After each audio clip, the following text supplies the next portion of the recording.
If you want to bring in your ideas into the chat, we'll certainly discuss it and look at point counterpoint on every issue. We're encountering some strange events going on around the world where planes are missing. No one seems to care in our government. It's very strange. Sony was hacked, and somehow North Korea was blamed, but there's no real direct connection to North Korea. What's happening with attacks on Xbox and other gaming stations like PlayStation? Are these the work of simple hackers, or is this some sort of an underlining story evolving here? Are they getting ready to take down the internet? Are there aspects of the internet that seem to be vulnerable? Is it the government that's behind this? Are they getting ready for some sort of a major event? A lot of people say that this is a time period in our history where a series of things are converging. Tremendous amount of debt has been acquired, bankruptcy at every level in every state, yet no one's willing to talk about it. And then everyone's saying, oh, the economy's doing great, everyone's good. So there's a dual message happening here. And there's a lot of people wondering if this is going to need a cover-up of some sort, or a false flag presented by the government. Are they going to initiate some sort of a major event where we look the other way while they maneuver and somehow find a reason and justification to seize all assets around the country and shut down bank accounts and start doing money laundering or juggling of the books? I mean, any number of things could happen in the next year. And if Obama is seeking a dictatorship, one of our chatters just said, this would be his move. He'd try to take over our entire nation, and it would be a seriously wrong maneuver if he tried to take over video games, exactly. Oh, congratulations on Blackface 2. Thank you, 869. A lot of people are watching it slowly. It is a 60-minute video. I'm making a new Blackface 2 Lite version, which will be uploaded probably at the end of the week. Somebody said, hey, could you make a 20-minute video of that? Because that was an hour and almost a 2-hour video brought down to 1 hour. And I'm going to cut it down to 20 minutes or so. You like it a lot. Good. Excellent. Well, I fielded a lot of questions in that video, and I could always bump people to the 60-minute video. But to get the gist of what I'm doing, they can go check a 20-minute video out coming up at the end of the week. I'm going to try to edit that all down. I see their point. Most people don't have the attention span to. No, Lee Stoll has not ran my interview at Cairo. There's been no mention on her end. And I understand she's not returning any emails. People have been emailing her and she doesn't return them. That's all I know. And I can't verify that. Oh, I know. So Kim Jong-un called Obama a silverback. Wow. That seems a little predictable that he would. I mean, in lieu of the fact that our entire media blamed North Korea for the attack on Sony, so I'm not really sure what's going on. I'm sorry that he had to say that racial slur, because that's really wrong. You should never characterize a person of color or anything, for that matter, that name. I remember they called our great President Abraham Lincoln the ape. Can you imagine? He was 6'4", like me, and tall, and they called him an ape. I mean, it's absurd. Well, Blackface 3 has yet to be done, and I don't want to profit from this. You got to understand, right now I'm just trying to get the word out. This is not about making money.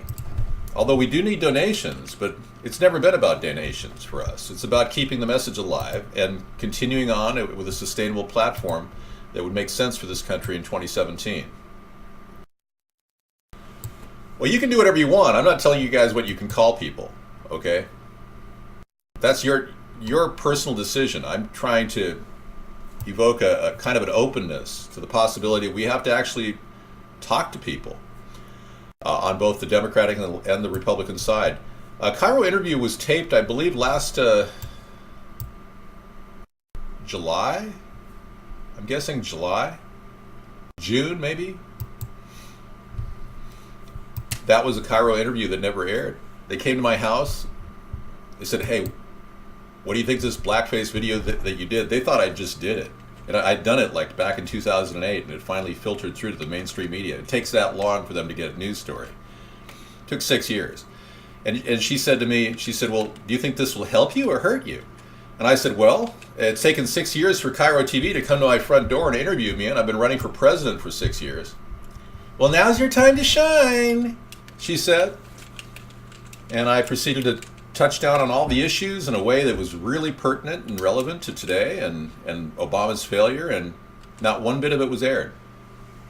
She also went to my neighbor's house and played that video for him, and tried to elicit some sort of an angry response, and my neighbor was really cool. He said, hey, it's all protected by free speech. I don't understand what the problem is here.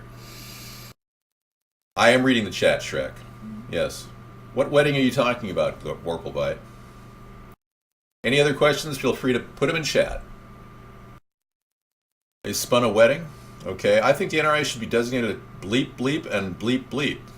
Oh, come on, 474. The NRA has every right to do whatever they want to do. They can post a picture of bullets from Santa Claus if they want. They can do whatever they want to do. It's called free speech, and you anti-gun people need to realize this party and this evolving centrist party isn't like the Democrats. We don't want gun control. We don't want to press on the individual freedoms of our great citizens. We don't want to push the envelope on privacy like Obama's doing. We want to get back to what really matters, our country. We got a lot of work to do. Building this nation up from where we are left with after 6 years of Obama and 8 years of Bush, we've got absolutely no major systemic change to speak of to say, oh yeah, we're doing much better. You can't tell me when they print up money out of thin air and give it to Wall Street bankers and they play with it on the stock market and they lie about the statistics of labor. That's not a good thing. Lying is no way to improve an economy.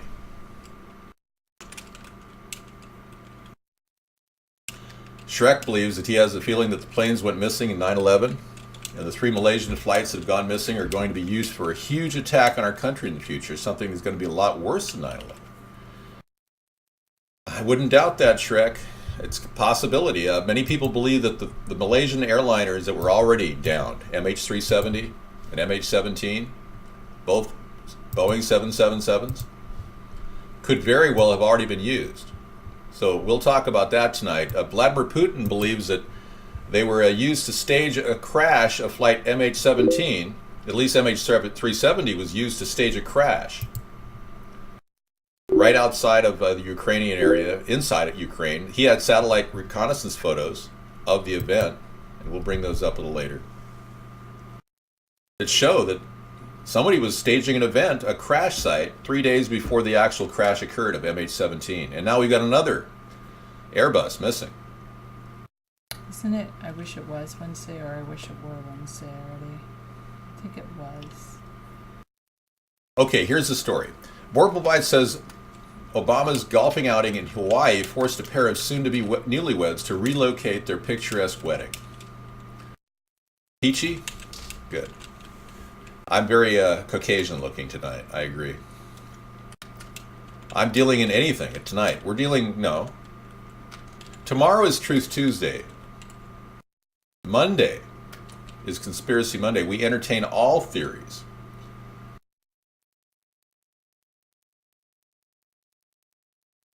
Yeah, well, on TV, there's no fact about an MH370 flight or AQ-8150 entering a time warp. That's more preposterous than it landing in Diego Garcia and somebody pulling a cell phone out of their butt and text messaging a message.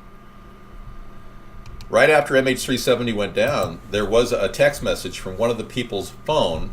One of the guys that was on the plane had a phone, life actually registered to him, which sent out a text message from Diego Garcia right near the base there.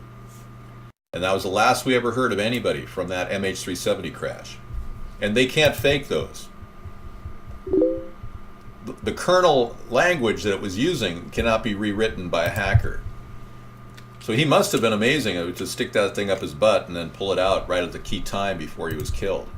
And then the theory is that the bodies of MH370 were then sent up with the plane, or maybe transported via whatever. The plane might have been landed properly and could have been flown to that location in Ukraine surreptitiously. And the bodies would all be made up to look like a crash site. Because the people that were in Ukraine at the time when the MH17 flight went down, said that bodies are flying from up above. They were dropping all over the place, scattering, not just neatly placed next to wreckage. All right. The phone thing was debunked as a hoax? No, it was not debunked as a hoax. No. No, I read the text on it. Could you cite the article that says that the phone thing was debunked as a hoax, please? Thank you. No, you saw a lot of propaganda coming out of the U.S. military saying it was a hoax. But the fact of the matter is you cannot fake the text language that came out of that phone from Diego Garcia. Hey, David, I wouldn't be surprised if they were using the same things used for 9/11 to control the planes. Yes, 869. I met a guy at my local Radio Shack who, this is like 7 years ago. I asked him, he used to work at Boeing and he was working at Radio Shack because he couldn't find a job anymore. And I asked him, so you know anything about the navigation systems? You know, just out of curiosity, I didn't ask him any specifics and I never asked him any top secrets. But he said, hell yeah, I designed those navigation systems. I'm going, really? Well, is it possible to control them from outside of a plane? Oh yeah, definitely, he said. Do you say in your... Can I believe a guy at a local Radio Shack who can't get a job at Boeing? Do you want background checks and gun registries? We do want verification. A lot of pro-gun people right now are saying no verification in Arizona. I understand that, but we are seeking a very quick NICS verification process. Yeah. There's no reason why we can't have it. It's simply to appease the people on the left who are concerned about nutcases. There are psychos who truly are out to kill people and told their psychiatrists they're out to kill people. But I don't have any problem with people getting a gun who've got PTSD or been veterans. I will defend that. But I think a simple NICS check that could be verified online for a fee so the government can get a return on investment. And anybody selling a gun would pay, $5 or $10 for every client. And the client would have to post a non-refundable deposit to see if they can check out. If they don't check out, they lose their $10. If they do, they get their gun and a discount at $10. Hey there, buddy. Yeah, I don't believe in gun registration at all. I don't want any of your names. I don't want any of those names put down on paper. I don't want you to be hunted down by the government. Hell no. I'm just talking about a verification process that's simplified, not something complex like they have right now, something much simpler.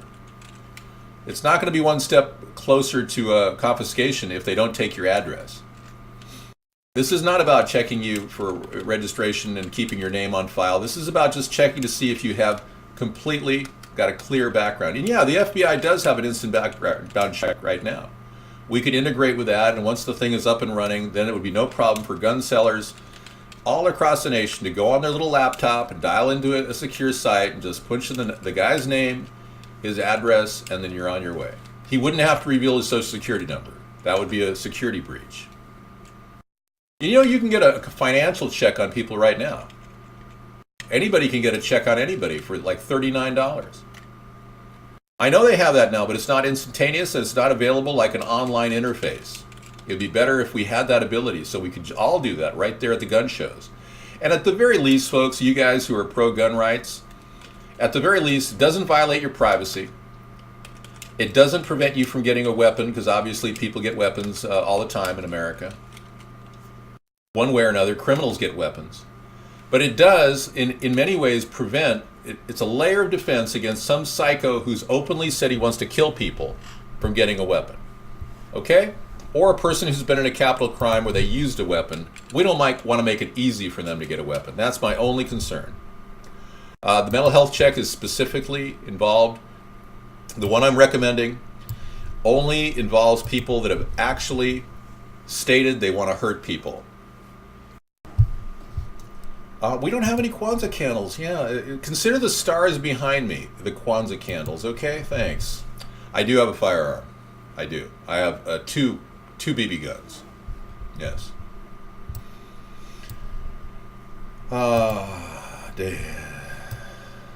I've never ever been involved in any racist things in my life, and that's just not true. You can be banned. All right, this is a great background. I like it. It's nice. Well, they're BB guns. They're not. Well, they'll take pellets. They'll shoot at 1,200 feet per second. If I pump 10 pumps into it and I put a pellet in there, it goes 1,200 feet per second. Yeah. Hello there, Mr. Ed. Ed, did you take your meds? My cat. Are you kidding me? Pellet guns? Have you ever stood by a barrage of pellets or BBs heading at you? Rapid fire BB gun? Have you ever faced a rapid fire BB gun? Do you have any idea what it could do to you? You have no idea, do you? With a dead shot, your eyeballs could be taken out in an instant. Yeah. So don't underestimate the power of a rapid fire semi-automatic BB gun. Okay, yeah, you can definitely hurt yourself with one of those. So it's all about, maintaining safety and at the same time relying on individuals to make the right decisions about their future, not telling them what to do. Now, if they've already said they want to kill people with a gun, no, we don't want you to get a gun. Okay? Thanks. All right, everyone. Thanks for coming in. Now can we go away? Okay, thanks. We're going to leave you with an empty set, and you can look at the empty earth behind you and know that everything's completely controlled by corporations. All right, bye. We'll just leave the show live, and we'll have nothing on for the next 3 hours. They would still be watching because they would hope that, if we left a microphone on, they'd definitely still be watching. They'd hear something, yeah. We had that one time. Was that a rustling?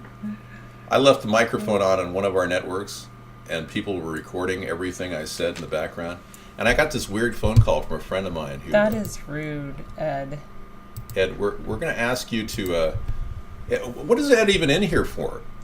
Oh my God. DJ Taurus, this is your last warning. You will be banned as DJ Taurus if you keep this up. It's not a child's toy.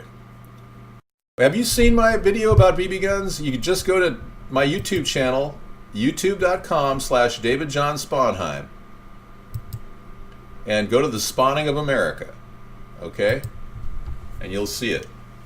You'll see those BB guns. They're not exactly safe and sound. When you put a canister in one of those things, oh yeah, it puts out BBs like boom, boom, boom, boom, boom, boom, boom, boom, boom, boom, boom, boom, boom, boom, boom, boom, boom, very fast. Let's change the subject, please. Does everyone think that Robin Williams hung himself on a closet door? Well, DJ Taurus, I'll ban you for any reason whatsoever at this point. You were very rude the other night. Does anyone believe that Robin Williams may very well have been killed? I tend to believe that he was killed. Oh my God, they're going to de-sleaze the Port of Authority? Cuomo and Christie are vetoing it? Wow, it doesn't surprise me. Scissor Fight just brought in a little tidbit of news for us.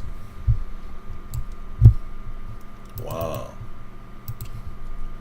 Okay, Cuomo and Christie are defying legislation, a bill to overhaul the Port Authority. This is the, of course, the heavily dominated union Port Authority in New York, Albany. The governors of New York and New Jersey, defying the unanimous vote of both of their legislatures, on Saturday rejected a bill aimed at curbing political interference and patronage at the Port Authority of New York and New Jersey. More than a year after lane closings at the George Washington Bridge set off a scandal that looms over the legacy of the agency to this day. Cuomo of New York announced the veto of the bill just hours. Cuomo's in the backhand of these people too, these big public unions, mob-run public unions. Wow. What are we going to do with that, huh? What a weird story. Anna called on, you see what I mean? You're fixating on a BB gun. That's how simple it is to put your little sniffer down in that little hole and tie you up for the next 6 hours. He'll be talking about a BB gun for the next 3 days. I guarantee it. All right. Do you mind? This is more important. Okay.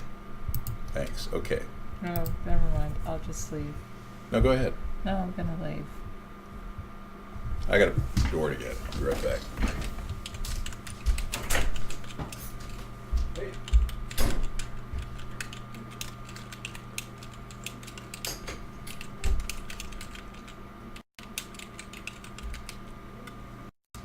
Okay.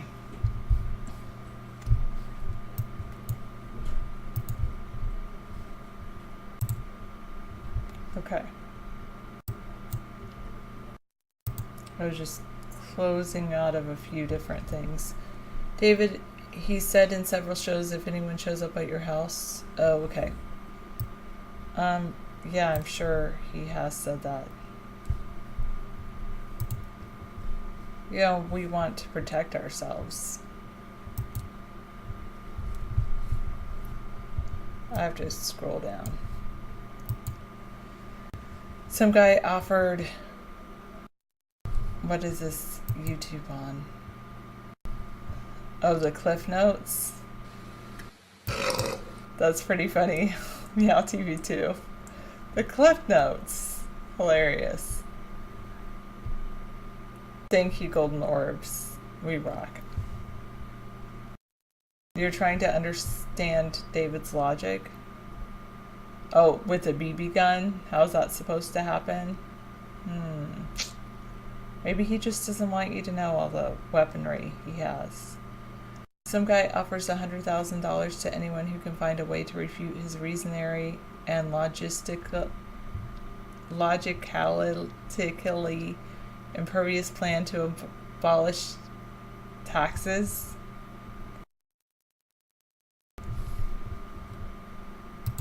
It sounds like he's definitely impressed with himself. Thought of the day. Nothing. It's a blank. Thought of the day. Continue to cite. Exploring Gary Marshall's $100,000 economics challenge by Tim Worstall.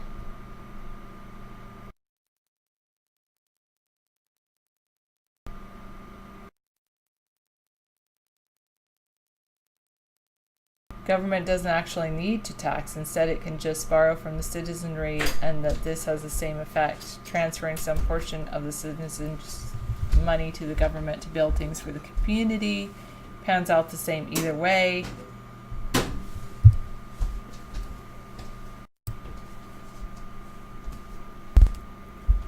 And he says it's only true in quite limited circumstances. Who else would campaign for the presidency on a real-world platform like the internet or Vaughn TV? Thank you. Props. Thanks very much. Thanks for the vote of confidence. Makes one awesome blooper. Yeah, I'll have to go get that and save it for David later, the Cliff Notes.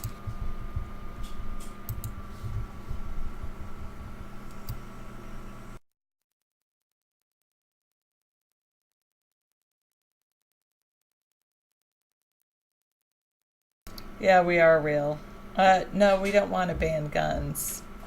It's funny because we have some people on one side saying ban guns, and then on the other side we say there's people that say if you do a background check or require anybody to give you any information when they want to purchase a weapon, then you're not for the Constitution. So it's like it takes all kinds of people, and we're, as they say, centrists. We're right in the middle. I am in favor of the right to carry guns. I do, however, believe, like David, in a background check with just checking the FBI database to see has the person been convicted of a crime.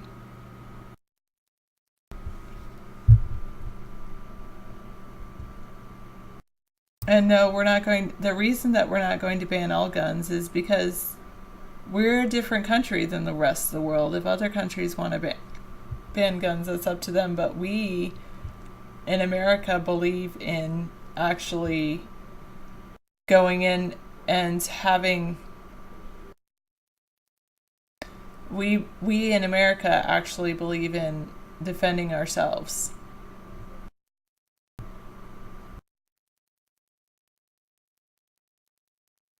Okay. Yeah, a gun is a tool. It's just like a knife or a saw or an axe or a car. Right. It depends on how you use it. Why can't we just print out money and pay back China, etc.? We can. Because our entire monetary system is No, but we can pay policy. out. We can could. print up 2.5 trillion and pay back China, no problem. It just makes all of our money worth less and less. I agree with 474. All the people that are against guns should go to another country. Yeah, really. I mean, there's Australia. They don't allow guns. I think New Zealand doesn't allow guns. A lot of you English-speaking anti-gun people can just move to another country. But this is a country predicated on freedoms. Freedom of speech, right to bear arms, right to a speedy trial, right to due process. This nation stepped away from England because of their overseeing tyrannical rule, and this is why we support gun rights in America. All Yeah, right. we can pay back China. It's not like I personally don't think that we owe a lot to China either. People get confused with a trade deficit and they think that because we have a trade deficit that we owe money to China. That has nothing to do with any money that we do owe to anyone. A trade deficit simply means that China creates more stuff than we do. Well, there's a debt to China. It's 2.5 trillion, but it's something that could be easily resolved with just a large shipment of cash. Yeah. It's not that big of a deal. I mean, But actually, since we're I mean, printing up they're money, going what's the to- big deal? You know, they just gave 6 trillion out to big bankers. So Who do we owe debt to? The first people we owe debt to is called the Federal Reserve. But they don't really exist in the government, so we could easily pull them out of the government. We just have to gain power over our government. We don't have power over the government. That's the problem. The American people have lost power over their own government. Right. If we had power over our own government, we could do anything we wanted. What we've got are two parties tying up the process, preventing us Turn from on the actually. heater. I turned on the heater. I think I should go run some water. Yeah. Oh, good idea. I'll do It's that. You do too it. cold. It's, No. it's getting into the 20s tonight, they said. I already feel cold. Yeah, it's freezing out there. It's really, really cold. So somebody said I look very Caucasian tonight. I think it's because the lighting is off. I struggle with this camera. You have questions for all the anti-gunners. How will you seize all 300 million guns in the U.S.? You know, I've heard there's as many as 460 million registered weapons in America. 460 million, 270 of those million are in Texas alone. So I think your numbers may be scaled down for the liberal viewer. There's a lot more guns than people realize. And we're never going to be able to get them out of people's homes, and we don't want that. You know, we got to stop doing stuff like that. Now, that's a lot brighter. You see that? This way I'll be like an angel. Okay. Well, let's be clear. That's probably better. Right in there. Okay. Now a word from a rather brash CEO of AirAsia. Let's take a look. Brash. AirAsia's brash CEO spotlight after jet disappears. Check this out. Kuala Lumpur, Malaysia. His airline empire began, Tony Fernandez likes to say, with the purchase of a bankrupt company for less than $1. Wow.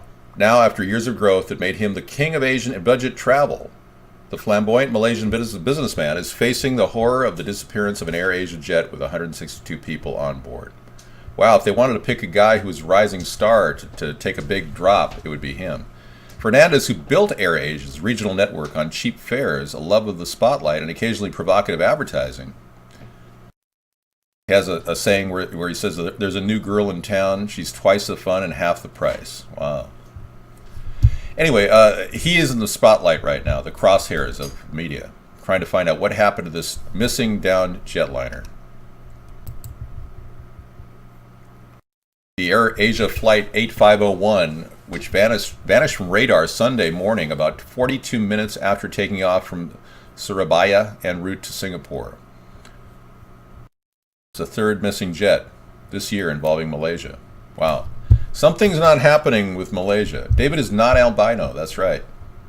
I'm a Caucasian. Thanks for asking, though. Dave, you couldn't just add any...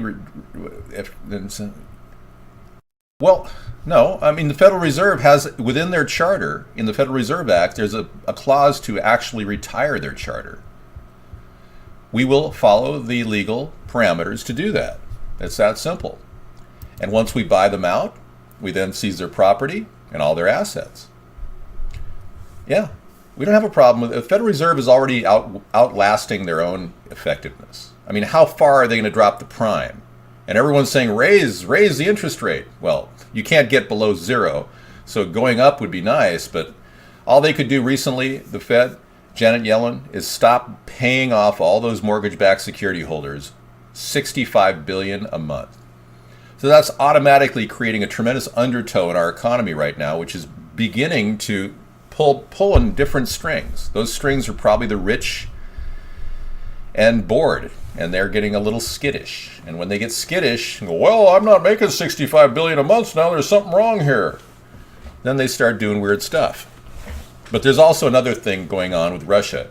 The artificial lowering of the gas prices and the price of oil down to its production barrel price of about $55 a barrel has really forced Russia into kind of a scramble pattern. And the ruble is reacting as it would, any buoyant economy would have a good, strong currency, and it's coming back.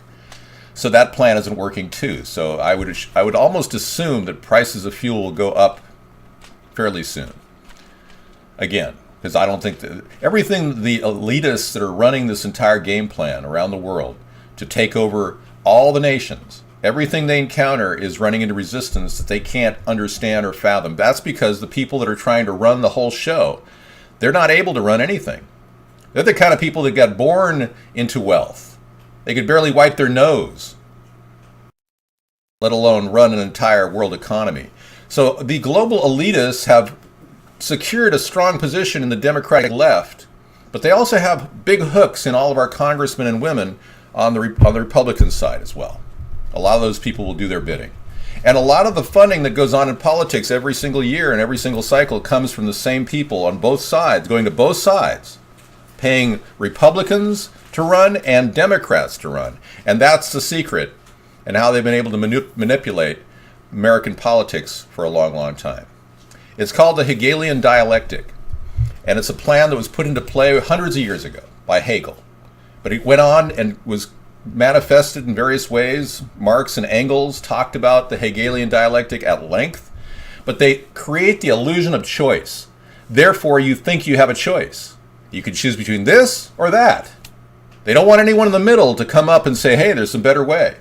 There's a better way for all of us to gather together and unite on certain issues, like this gun control issue. But they don't want that. They want us all to be divided, because divided we fall, united we stand. And they don't want us to stand. They don't want this country to come back. We're the most dangerous nation to this powerful monetary elite group. And if we become a nation of the people again, we will pull the very power base that they have manipulated for years right out from under them. And they know that we have that ability. That's what scares them. Hitler was part of the machine. He wasn't a rebel against the... No, Hitler rose to power with the help of very, very powerful people like J.P. Morgan, the Vanderbilts. Henry Ford supported Hitler, believe it or not. Right. Taking a thesis and then an antithesis and then yielding a synthesis. That's right. But it's beyond that. It's gone to the next level. It's about taking up an occupying choice. You don't have a choice now in America if you vote independent. Any independent political group is shunned and put aside, like we were in the recent election. I even ran as a preferred Democrat. They slammed me in the news. They went after me and stating false things that weren't true. They claimed that I had committed fraud of some sort, or I didn't have my signs properly made. They all completely complied with public disclosure laws and the Federal Election Commission requirements, as well as state law. Yet they continue to slam me in the media, claiming I didn't meet a deadline. We did meet a deadline. We did everything right by the book. But they did everything they could to slam me, and then they called me a racist because I questioned Barack Obama in blackface. That alone should be enough for you people to understand they're trying to take over our country. And these leftists have decided that they know what's right for us, and all of us don't know what's right for us. But they know what's right, and we should all shut up. So whenever somebody questions Barack Obama, they're called a racist. Whenever somebody questions the World Trade Center, maybe it was somebody on the inside, they call you a truther and dispense with you as if you're a whack job. This is a very pernicious, pervasive, ubiquitous way in which they're going after everybody that question them. Okay.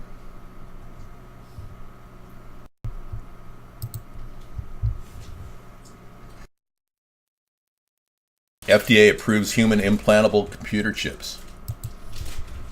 They're going to put computer chips in people. This morning on Today's Health, a computer This is an old chip news that story. could be implanted under your skin so doctors can quickly access your medical records. The FDA just gave a Florida company the go-ahead to do it. You might recall about 2 years ago, a family was implanted with the Vera chip right here on the Today Show.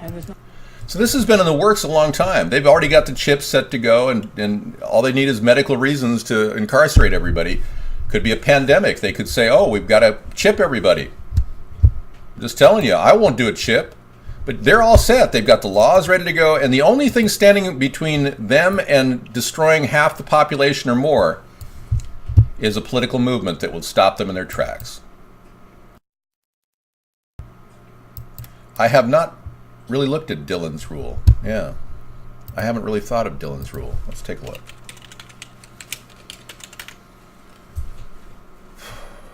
What is Dillon's rule? Okay. Take a look. The development of local governments in Virginia. The following is an article reprinted. The government in Virginia has not been static. It has been involved meeting the changes of the changing times. No surprise, units of local governments we think today were not present in the early days of Dillon's rule. Okay.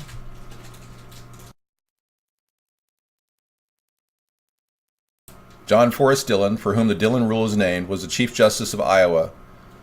He was also one of the greatest authorities of his time on municipal law and a prolific writer about local governments.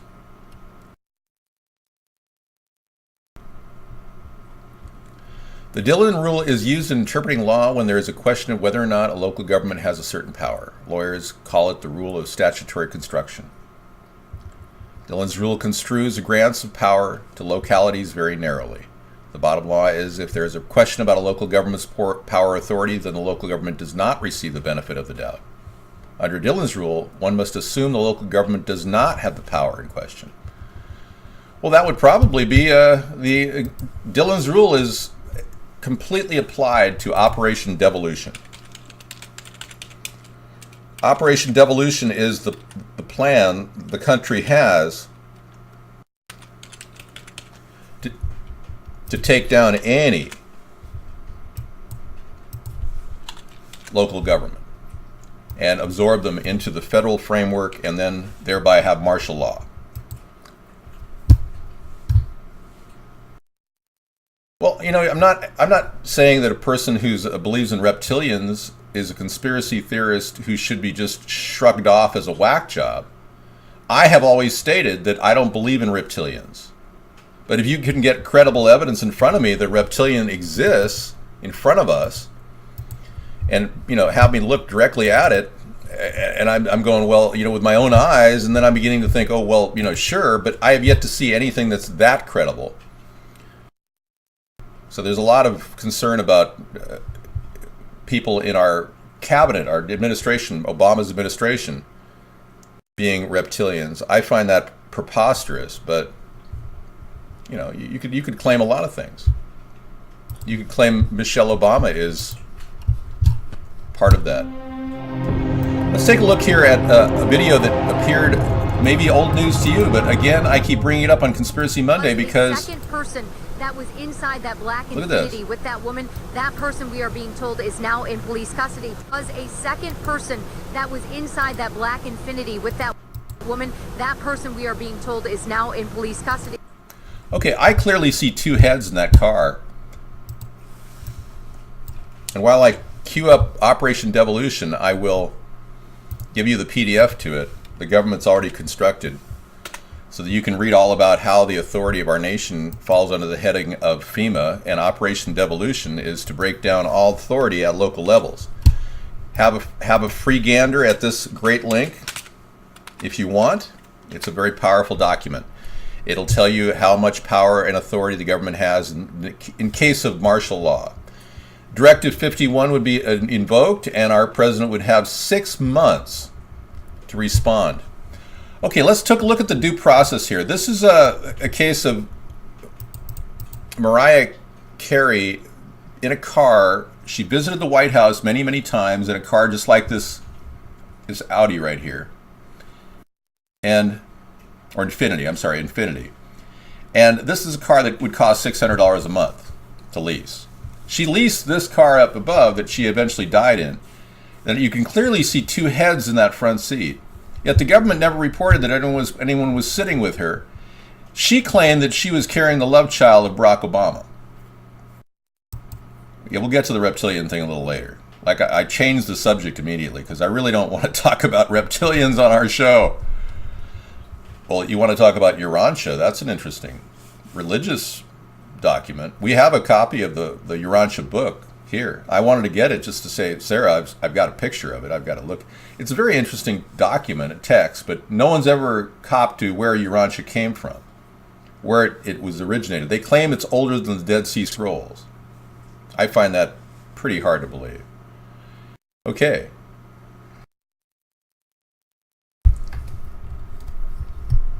Okay. Vote for third party. Yeah, I really don't go to alt URLs. Yeah, I'm going to ask you to not post that. Yeah. I just don't trust it. It looks like a screen hijacker to me. It's got all the signs and symptoms of a screen hijacker where it takes over and it becomes a pulsing beacon of weird satanic control. I know, I was hiding behind the car. But as you can see from the picture, there's two people in that front seat. Anyone with an eye can see that. I'm staring at you right in the face.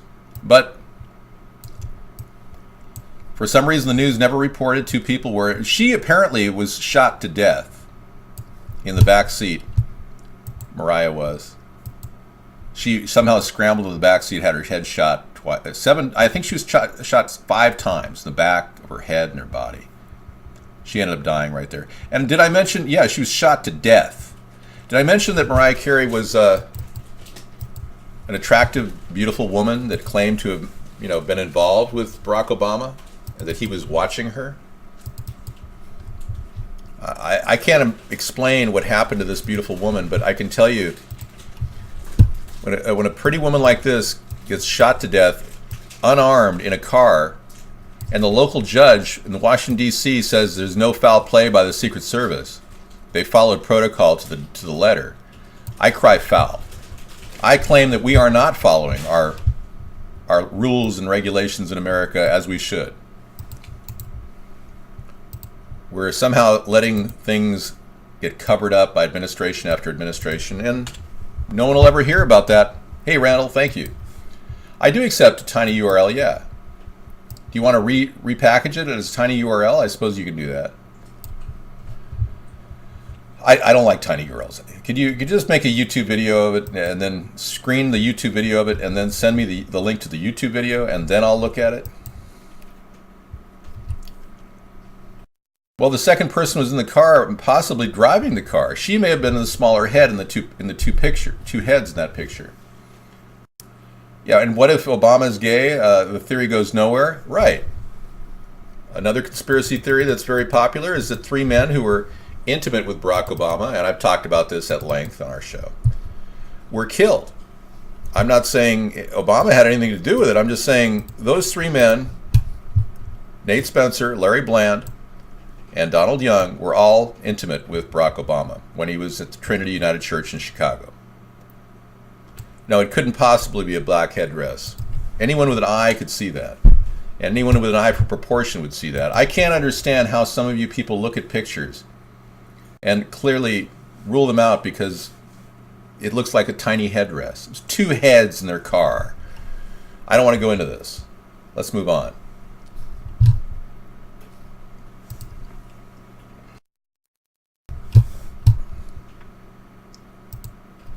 PBS, Return of the Debtors.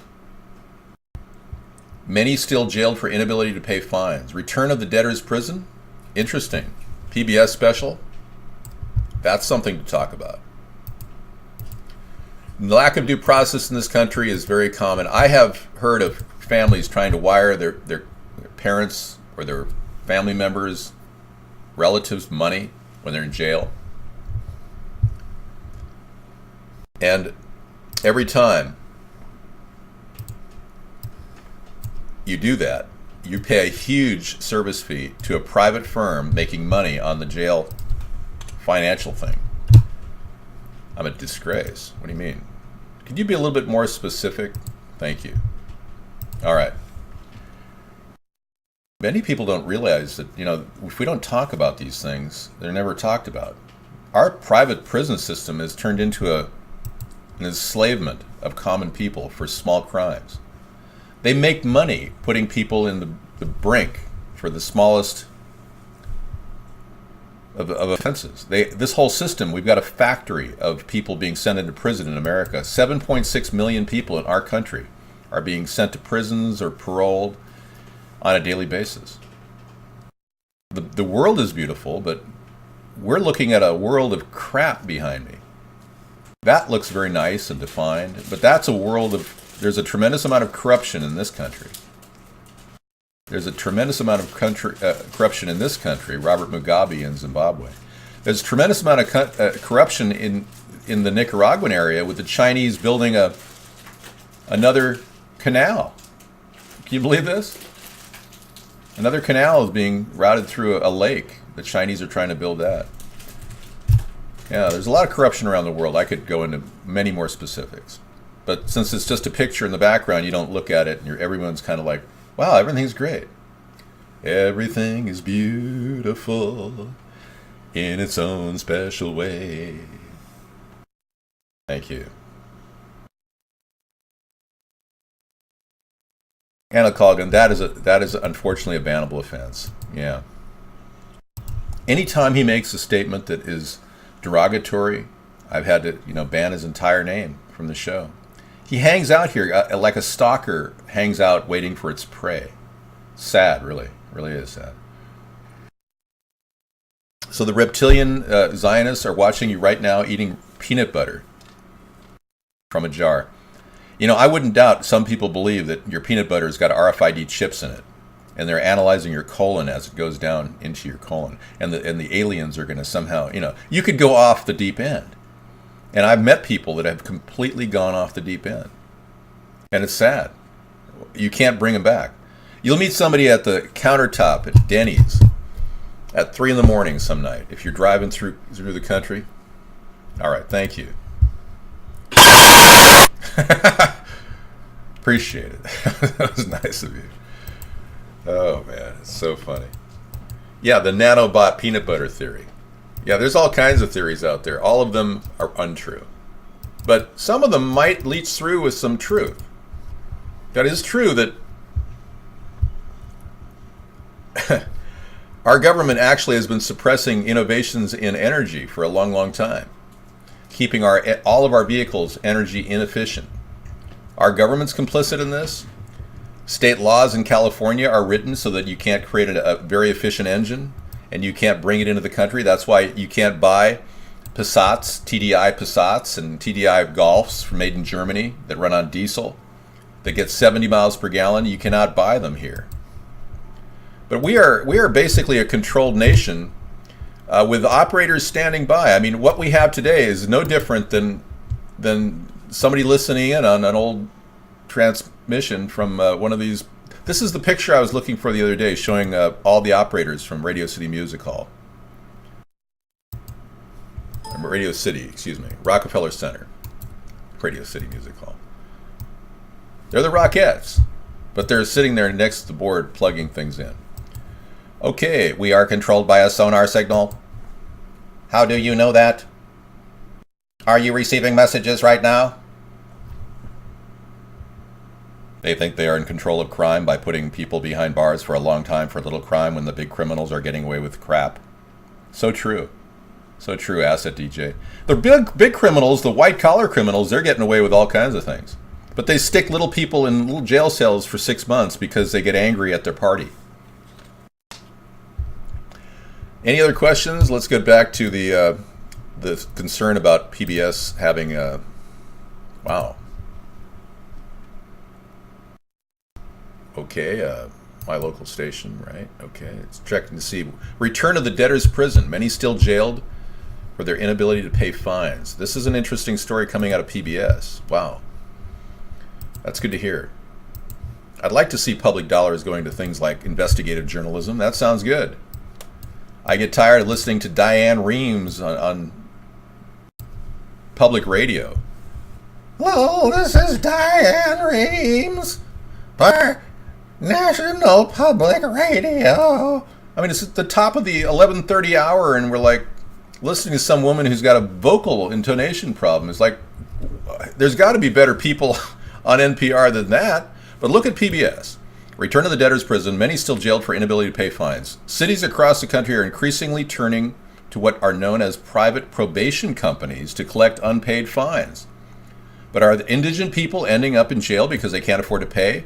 Since NewsHour's Weekend's first story on this issue aired last spring, it says, the Childersburg Municipal Court issued a standing order stating that in no case shall an indigent defendant be incarcerated, based solely on his or inability to pay fines. But the practice continues elsewhere in the country. Special correspondent John Corlos, Frey, takes an in-depth look at what some are calling the return of the debtor's prison. Coming up on PBS. What do I think about Alex Jones? It's called controlled opposition. Alex Jones is all about controlled opposition. Free Thought Project, upstate New York, has something. SWAT team admits on websites it was formed to fight civil rights protesters. Wow. There you have it. Thank you so much for that, upstate. Another story just came in from our chat room, everybody. SWAT team admits on website. I just said it. Wilmington, Massachusetts. The Northeastern Massachusetts Law Enforcement Council was recently forced to take its website offline after a startling revelation was discovered on its mission statement page. The council is in charge of the region's SWAT teams and is currently the target of an ACLU lawsuit, which is hoping to force the agency to release their records to the public. But when local reporters were researching the agency after the initial ACLU report, they discovered a disturbing section of the publicly posted mission statement, which claimed that the agency was formed in the 1960s primarily to fight against civil rights and anti-war protesters. Whoa. Well, I'm glad you're listening to Justin. Good for you. Maybe you should turn on to the Illuminati radio and really zone out and become a complete mental vegetable. Why don't you just become a zombie? Tackle tax havens. Okay, that's another one. Well, we're processing links, and at late night I sit up for at least an hour, just writing down tags and linking every night, dutifully. And we have like a couple thousand or more links. It's crazy. AirAsia CEO traded a bunch of stock just before the newest plane went missing. Really? The story gets better. This is interesting. This guy I was just talking about earlier in the news yet again, and it's only, an hour later. Right. That's kind of weird. This is from the Malaysian Insider. AirAsia's Tony Fernandez sells shares in Tune Insurance. Getting weirder. Somebody's got a little problem they got to cover up. If you're president, will your briefing have to be scripted? No, 506. That's the whole point of doing our show every night. I'm proving to the American people I don't need to be scripted. That's one of my assets. And I will respond to the chat. I'm sorry if I've missed your statement over the past few minutes. Let me go ahead and speed read here. Yeah, that's right. Where's the signal coming from? Sonar. Check your county assessor and you do pay your bill. Oh, yeah. Thanks, Frank. I try to pay my property taxes on time, but I can tell you, last time I was so wrapped up in the October 31st blackface video that I missed it by 1 week, and I had to go in and pay a little extra fee. I think I had to pay $5 more or something. Oh. Yeah, I just blew it off October 31st. It was a deadline. I think I paid it November 5th. But thanks for checking on me. Okay, so apparently there's something going on with this guy, the owner of the airline, moving stocks ahead of the crash. AirAsian Group Chief Executive Officer Tan Sri Tony Fernandez, investment vehicle Tune Group, has sold a total of 944,000 shares in Tune Insurance Holdings according to the filing in Bursa, Malaysia, some 850,000 shares were sold December 22nd. Tune Insurance share price has been on a decline since early August. Because he could have justified it by just simply getting rid of the stock. The stock jumped 11 cents today with 1 million shares traded. Okay. He still holds a 30% indirect stake. I'm not sure what this is alleging. I like his picture there. That's kind of cool. Mm-hmm. That looks a lot like the guy I just bought shoes from. You know, that shoe salesman we just met? A little bit. Yeah. We just met a very nice African American shoe salesman in our area who was the nicest guy. It's not a joke. One of the nicest guys I think I've met in a long time. I halfway wanted to go back and say, hey, you want to catch a cup of coffee and talk a bit? Because he was really a nice guy. Oh, you're forcing me to read off a teleprompter? That's not needed. But I will if you insist upon it at the State of the Union addresses. Doctors in India removed 232 teeth from the mouth of a teenage boy. Was he like son of shark or something? I don't get it.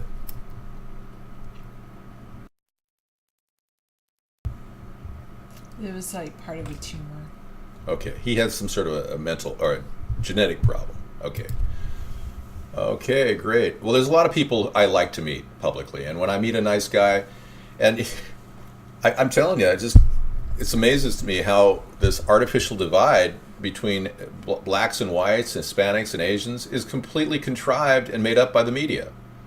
And to prove that point, look at all the attempts to call me a racist simply because I parodied the President of the United States. I mean, can you believe the attacks against me? And we're living in a country that's dedicated to free speech? I mean, what the hell's wrong with these Democrats?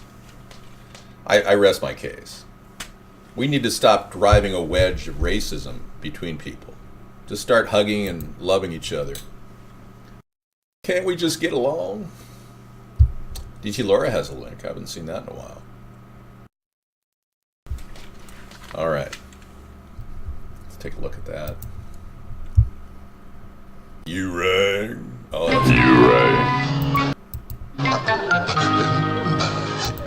Lurch. Go, baby. Go, baby. That was Lurch from the Addams Family. I love that sequence. Thanks. I didn't even have that. Well, let's be clear. Well, Sarah, let's take this conversation to a higher level. I don't want to, bore people with the absurd. Let's talk about how we're headed toward a robotic society and how it will impact our freedom. And in lieu of that, I will put a picture of the Terminator on my face, and I'll talk through it during this time period. Do you think that robotics and automation will turn our country into a totalitarian state? No. Is it possible?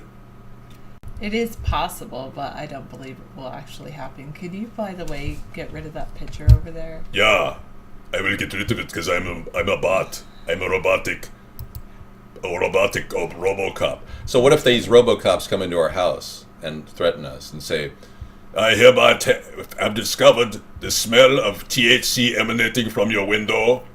You are hereby arrested for violation of the anti-marijuana statutes of the Clean Air Act. I mean, whatever. It could happen. So RoboCops Go away, Mr. Robot Man. I don't think robotics are a good thing if they lead to a totalitarian police state. I was going to talk about my blackface video with him over coffee. He started the conversation by saying, "Hey, I don't want this to sound racist, but have you ever noticed that some of these people that buy small shoes here are mostly Asians?" And I said, "Wow." Coming from a black man saying, I don't want to sound racist, but did you ever notice that I sell a lot of shoes here that are size 8? We do that because most of our customers are from Asia. So we're not going to have a lot of large shoes for people like Sarah. I know, because Sarah has big feet. Let's just say it. Yeah, so we ended up getting 3 more pairs of shoes. This guy was the best salesman ever. He was a really good shoe salesman. He's the kind of guy that puts his hand on your shoulder and goes, "You need to get this for yourself. Do it for you." You'll make you so you'll feel so much better. Let me tell you all about Yeah. this shoe. Well, Yeah. what makes this shoe special? This is a Lexi shoe. This is a European driving shoe. This Oh yeah. is a Well, I got to show you these shoes I just Wave. bought. Check this out. this is Actually, I didn't buy it. You did. you wear a size 8. You must be a nice petite woman. So he sells me on these shoes because number one, I needed some dress Me a shoes, shoe. Well, and these shoes are really really well made. Dress shoes are all leather, suede on the outside, but look at the bottoms, and look at that. And I said, "What are these shoes? Are they like moccasins? I mean, they're weird." And he said, "No, they're not loafers. These are actual European driving shoes." and the reason they're European driving shoes, they have other ones that are like this. It's this because then they put like the heel. They put part of the heel on the back of your foot. Right, here's the so accelerator. that this part of your shoe doesn't wear out. You want to see all the shoes? Sarah's put You guys some want to? Can we do a shoe thing? It'd be Yeah. so great. You want to see my new shoes? I got I'll these get 'em for cute you. Lexi. I've got some in here. Oh, you do? Okay. Yeah, my Lexis. Oh, she has her Lexus. Well, anyway, we went to the outlet store for this manufacturer. I didn't spend any money. Sarah insisted upon getting the shoes for me. I couldn't help it. I have no foot fetish. I told Well, Sarah I'm a last tall night, I woman. said, I like shoes. And she said, well, I like shoes too. And these are shoes that are This is my shoe for summer. summer shoe sandal. She bought ahead of time. But it's got full comfort zones. It's got the type of a heel that adjusts to your weight. It has like a memory foam thing going on. Well, It's this one pretty cool. doesn't have the memory foam. It's more like, Okay. I don't know, maybe it is like memory Very. foam, but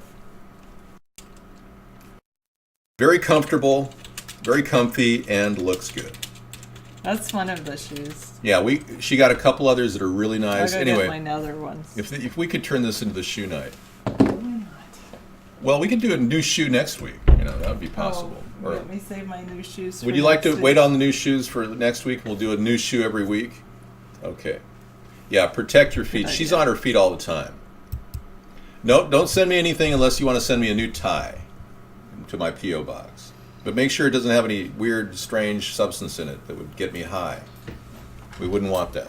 No, I have big feet. You just saw my big shoe. We're not going to do a That's foot cam for you. Sorry. We have the ability, but we're not going to do foot cam. Yeah, well, we have to get back to the news. Because obviously, we aren't just talking about conspiracies tonight. We're talking about the possibility that there's all Thank kinds you. of things spinning out of control that we need to talk about. After a broad search, hope dims for finding survivors from Air Asia jet. So many people believe that this attack on this jet is an attempt to take in a vehicle, a plane, and use it for some other purpose. And many people believe MH370 was used in the MH17 takedown. It's the exact same plane. So what other Airbus is going to be taken out and used for some other nefarious purpose? Will we have another Airbus crash soon? That's the question. If we have another Airbus crash soon, then there's a pattern here. There's already a lot of patterns spinning out of control with this, but if there's another Airbus crash and it is related to some event, it could very well be a pattern of literally downing an airline and using it to plant another event, a false flag event. It was a sacrifice. 162 people had to die. I don't understand why these things are happening, but I do know one thing. On every single plane made in America, around the world actually, there is a chip called the QSR-11 chip. And that chip is vulnerable to outside communication. Now, why our government and the NTSB isn't doing a massive amount of money and time to shield these chips? The FAA could be shielding black boxes around these. Actually, you could have a lead box around the QSR-11 chip, and it would prevent anyone from controlling a plane from outside of that vehicle. It blocks the auto navigation system from being hijacked by RF frequencies. So, hey, yeah, time to start asking our government, hey, why don't you do your job? Why are you people so brain dead? Or let's just vote in a new party and push these people out of power, okay? We got an election coming up in about a year and a half. Let's make it happen. Okay. If you learned that the Navy was putting out sonar sound waves that was affecting everyone's brain wave patterns, how would you handle that? I would immediately stop sonar waves patterns from occurring, I would stop the entire testing program. We already know that sonar is dangerous. The current environmental impact statement the Navy's putting out is up to open discussion right now on the sonar issue. That's the only thing they've talked about. They don't want to talk about the decibel levels of the F-18s. We should develop a more powerful locator beacon, Leroy. Good point. Leroy said we need a better, more powerful beacon because this black box thing isn't working. A copper Faraday cage would block the signal as well, Scissor Fight just said. Good point, thank you. I wonder if they could use sonar to find the missing AirAsia plane. Well, I'm sure they could. My point is the government must know what's going on here. They have satellite reconnaissance of every speck of the Earth. Why wouldn't they have instantaneous knowledge? So the very missing plane issue opens up a Pandora's box of questions regarding conspiracies. I will try to slow down, yeah. I don't fly at all. I haven't flown since 9/11, neither has Sarah. NASA's not doing their job. NOAA's not doing their job. The FBI is not doing their job. There's a lot of people at fault here in every area. So why don't we get a government that monitors itself? Thank you. Thanks for coming in, but that's a very negative statement, Anaconda. I'm going to ban your guest name now. He can't stop being negative. It's amazing. The conspiracy is these planes are being taken away. The government must know something they're not releasing. They must. That's the conspiracy theory. AMTV, alternative media television. television. I've heard about this stuff. The AMTV.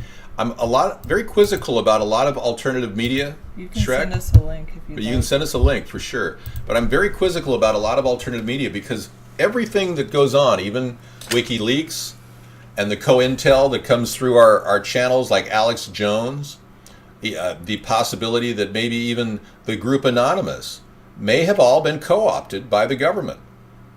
That's a problem. The government's got over 100,000 employees tasked to do just this at the Pentagon. David, the ocean is big, the planes are very small in relationship. You could all say that, 627. You could all say, oh, these planes are very small, but they've got beacons on them, dude. There's something wrong here. Especially considering it's a bright orange or bright yellow box, Leroy. You're right. The bright orange should be the orange box. Leroy made a point that the word black box is clearly a racist slur. Yeah, we're going to start calling it the bright orange box. The bright orange box is failing. Or the beautiful box. I'm not here as a paid shill for the government. I actually say the same things because oftentimes I'm talking about the truth. Alex frames the truth in a way that you make people believe that it's not true, that it's some sort of a hoax. Just because I have the same content that Alex may have at any given show doesn't mean that in any way that I'm a shill for the government, because I'm not. Whereas he is making $10 million a year. And you can't tell me it comes from selling little things he sells on his show. Come on. Give me a break. I mean, how many Berkey filters would you have to buy in order to actually give Alex $10 million a year? I mean, come on, think about it. Okay. 627, that person was not named Timmy. I'm failing you by not becoming president already. Hey, I'm doing my best to try to do this hard deed of building a third party. As you know, the American people have been pretty much sidetracked for years. Go Benny ahead. Lenny, I am so glad that you've made it a New Year's resolution to help David get on the ballot in your state. Thank you. We could use your help, Rodney. Appreciate it. Well, it turned out, 627, that person, we realized later that person was a known, what's the word? Pederast? Liar. Liar, yeah, that would be the word. That's the best word, is like a habitual liar. They You're lied not Rodney, about okay. basically everything. So I don't really know their name because they could have been lying about that as well. I will not drive my car to Washington. I have other ways of getting to Washington. I'm living in Washington. So there you have it. I can teletransport myself to Washington anytime I want.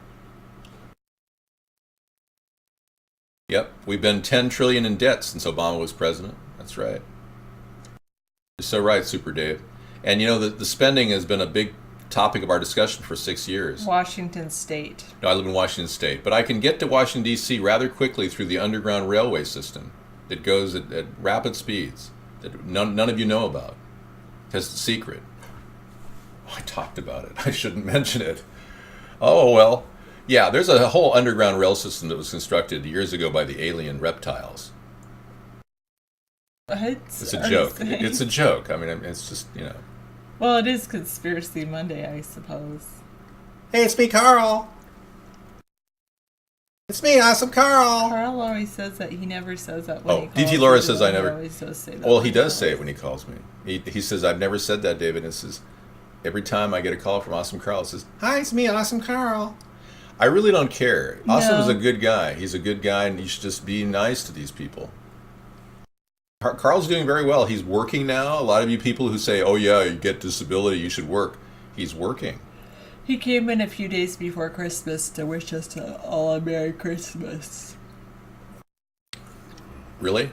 I didn't know. No. You know more about this than I do. No knows Obama better than I. Oh, have you heard of this rumor that Obama's the powder guy? What's that about? I don't understand what you mean by powder. The powder president? Maybe some of you on the inside know more about him than I do. Yes, I heard about the underwater caves that Navy pilots submarines through. They're under the entire U.S. They enter in California and pop out in New York. Yeah, Leroy. No. We've never heard of those, but no. See, this is the kind of discussion that's getting more interesting. Well, capitalism can be hybridized. 627. Thanks for the question about hybrid capitalism. What we want to do is take the best of every single field of economics and bring it together to offer a solution. We don't want monopolies to form, so we want some antitrust legislation. That would be somewhat like a socialist. We want the government to get a return on investment. Many people believe that the government should never do anything like that. That sounds like communism. But we think the government can finance a lot of operations by producing products and competing in the free market, which has never been proposed in a capitalist economy. Oh, thanks for the link. Cool. I'll check it out. Yeah. Alternative media. Thanks, Shrek. The best part about hybridized capitalism is the government gets a return on investment and loops capital so that we no longer have to waste our money. We no longer have to waste our money on as much taxes coming in from you guys who are working hard. I have never been fingerprinted in that sense, no. No, I don't believe the government should intrude upon individual freedom, and I think all of our fingerprints are private. I think I'd rather have my retina read than my fingerprint read, because fingerprinting is a little harder easier to replicate. Somebody could cut my fingers off and use it to access scan equipment. I would rather have a retinal scan. It's harder to duplicate. All right, any other questions? Good. Never been to that. No, Benny? You know, I'm gonna purge you, but again, we want you to get your head out of your butt and start talking politics here, and not make stupid sidetrack jokes about sex, okay? You get your finger and eye scan in European airports, I know. I don't travel by plane, so it would be difficult for me to get to DC right now by plane. I would not get in a plane to travel, simply because there's too many question marks about these new downed aircrafts like QZ-8501. Benny, that's inappropriate, again. Your real self's coming out.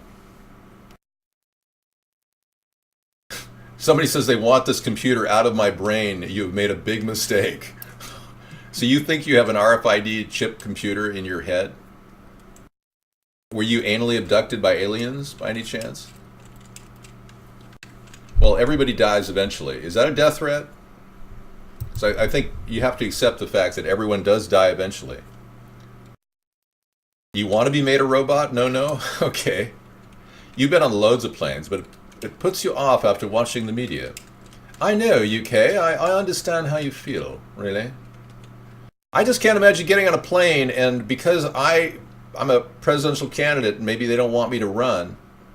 I don't want to be responsible for the death of 161 other passengers. Well, he is. He said anally. I didn't. In the right hands, anything can be used as a dangerous weapon. Cornstarch used as a dangerous weapon. Wow. I'm not going to click on that. You know, Scissor Fight, I'm going to actually purge that because we don't want people to think that we're some sort of a. I hate to purge you, man, but we're not a cookbook for any kind of anarchy or anything like that. We don't want to put anybody out there with ideas. Seriously. I mean, it's free speech and all, but this isn't like the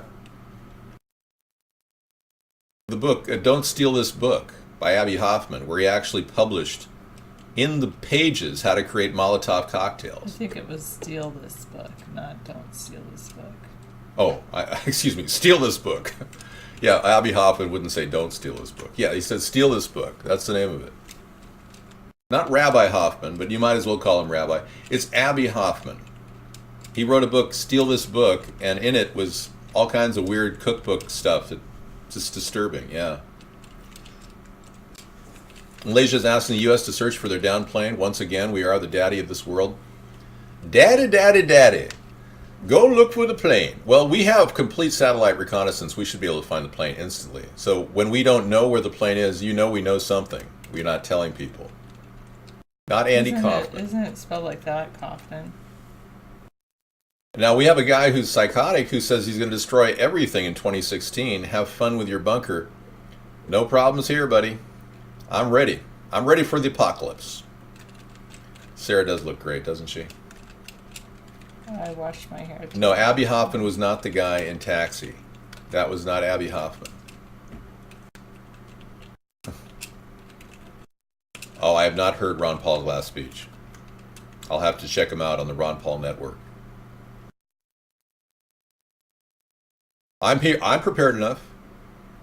You are, but nowhere near prepared enough? Okay, well, I'm prepared enough. I support the civil rights movement.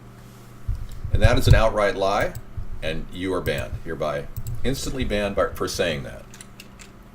I, of all people, am supporting integration and ending racial profiling. It takes about, what, 6 hours for your hair to dry?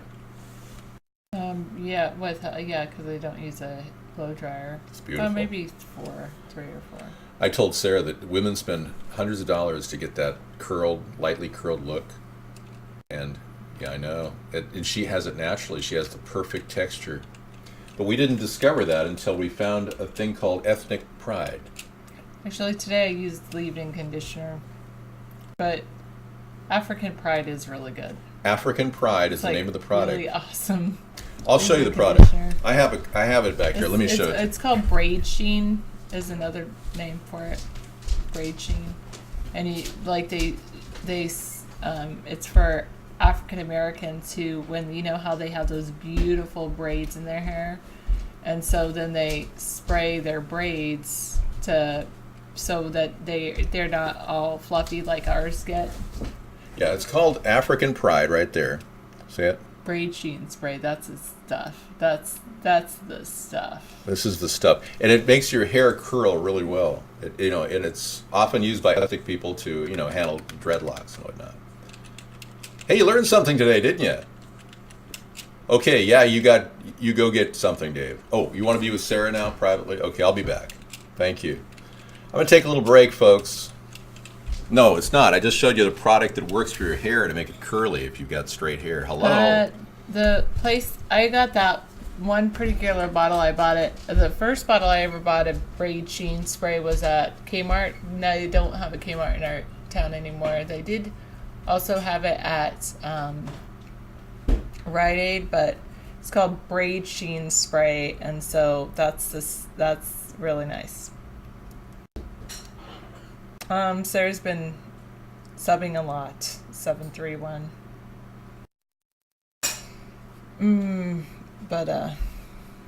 Well, I should say Sarah's been teaching a lot. But I'm done shopping now that the holidays are over. I'm just gonna relax and that's it. I have been on holiday for a week now, and I get one more week as well. Holiday. No, but it smells really good. It's made of all these natural ingredients. You're a bad student when you're in school. As a teacher, I would hold hold students accountable as much as I can. Sometimes I'm a tough teacher. But yeah, that would be nice. You're at your friend's house and he had coconut butter for hair, and you thought it was some kind of new butter for bread. Yeah, I have not had a professional massage, and I've been eating too much chocolate, and that's why I'm breaking out a little bit. Use coconut oil. They do have coconut butter or coconut something. They sell it at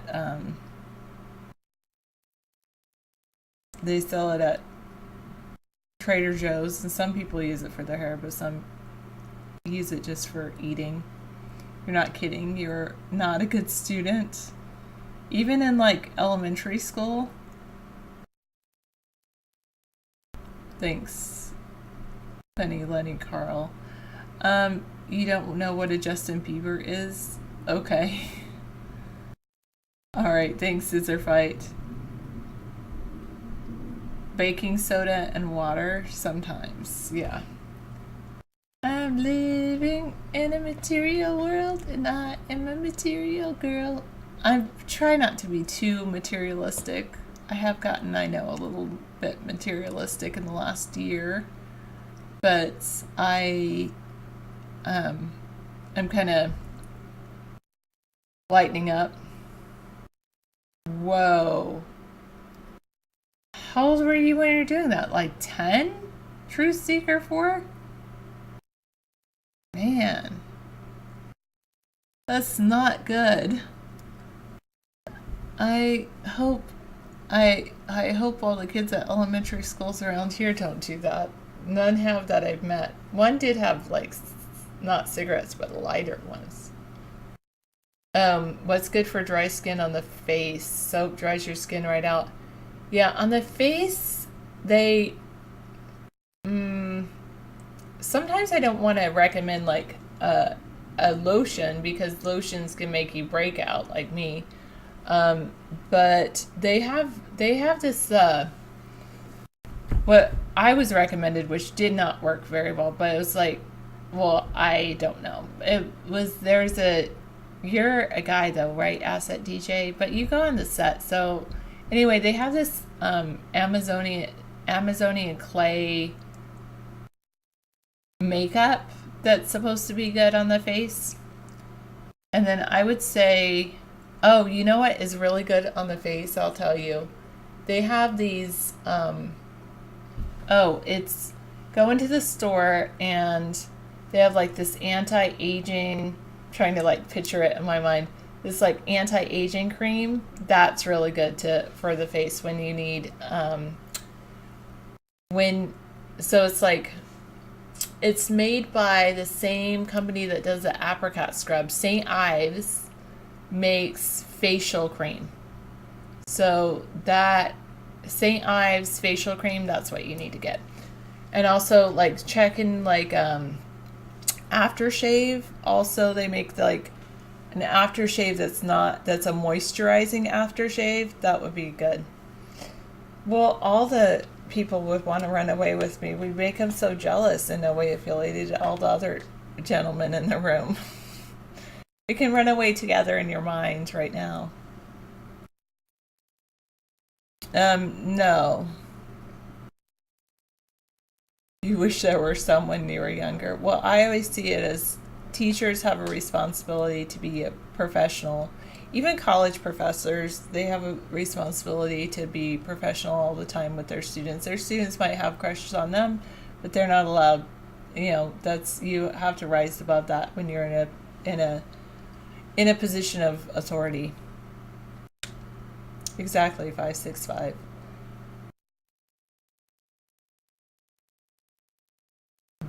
These are the people.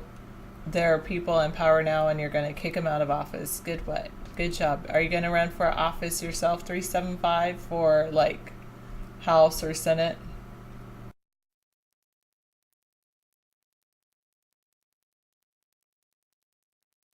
I think I know that guest, 8070. Yes, exactly. College professors rise above it. Exactly. Go find other college professors that want that. I know it's a consenting adult thing, but I personally think it's not just a consenting adult thing if the person is in your classes.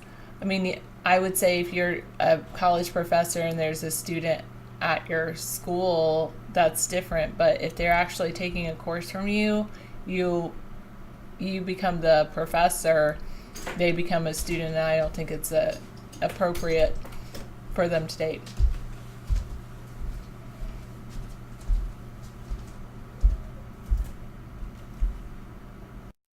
Oh, really? 277? That's pretty cool.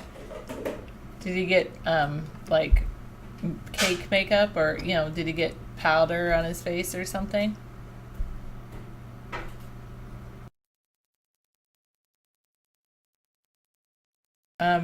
Thank you. Sometimes I think that. I know Benny Lenny. I think he probably had a crush on a teacher, but no, I don't think it went beyond that. Wow.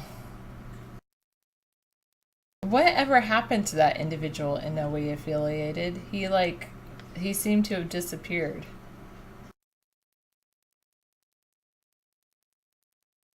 Probably true, 627. No, I would not.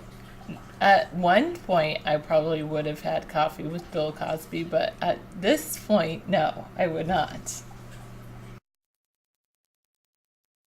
The new Facebook Messenger app is going to be mandatory.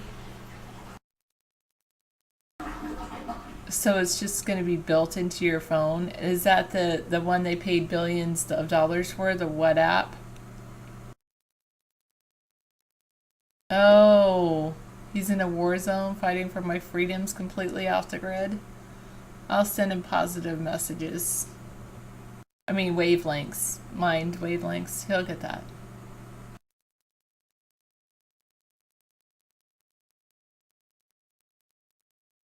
Facebook is becoming the OAP network. What's OAP stand for?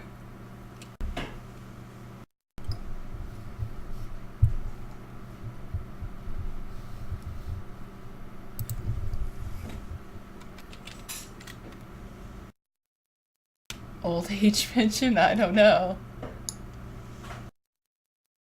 Old age pensioner Urban Dictionary may refer to OAP tower. Oh. For New Year's, I would love to go to see some musicians, but I don't know. I guess you guys are right. It is all becoming about the OAPs, old age pensioners. I know I used to be a big Facebook person, but I have kind of gone away from it.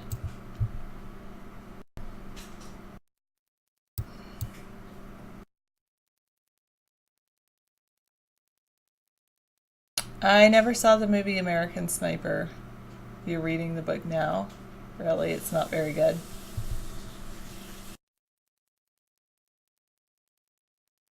Oh, I'm sorry, Peter Goose. It's like, yeah, and then people talk about people's lives on there. Like, I haven't used Facebook in a while either. Who would I go see? Well, I have a friend who's playing, so I might go see him, but probably not.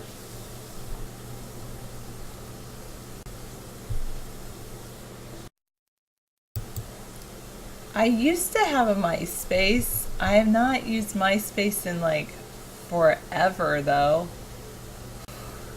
I think I still do have a MySpace. I mean, unless they kicked me out. I don't even know what my MySpace would be anymore. Let me go see. I haven't signed in for like a number of years. I never deleted it.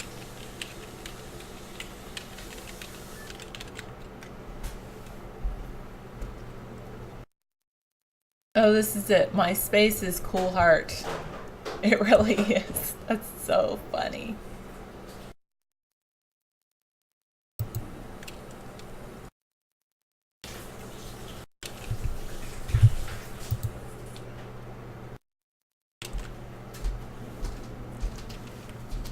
There you go.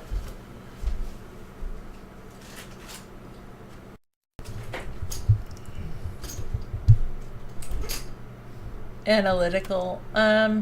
Sometimes that can be limiting. I think I'm pretty analytical. No, I'm not on Rate My Teacher. Not that I know of. Yeah, actually Cool Heart came from Cool Rock because I met David after that. Let's see, there's another one that was I think Cool Rock is on there. Oh, it's not third party, that's that music group.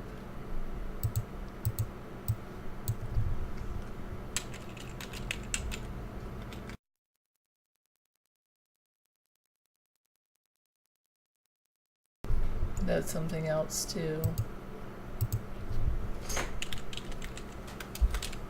Okay.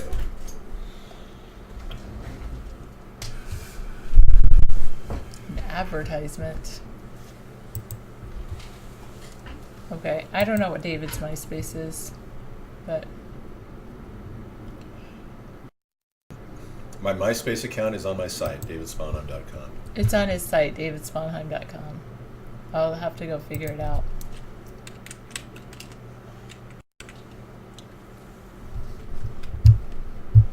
"627, again, I'm going to have to ban you because anything negative about our show, your assessment of Sarah, your love for Sarah, is irrelevant to the prospects of advancing this discussion of politics, okay? Move on." Thank you, 777. I don't hate you. I think you're a good human being. And I guess Benny Lenny too, huh? Yeah, so Dave, Guest247 says, what are your thoughts on the latest plane that has vanished? We're looking at government oversight or lack of oversight at a high level. We're seeing lack of answering to the question of what about the black box?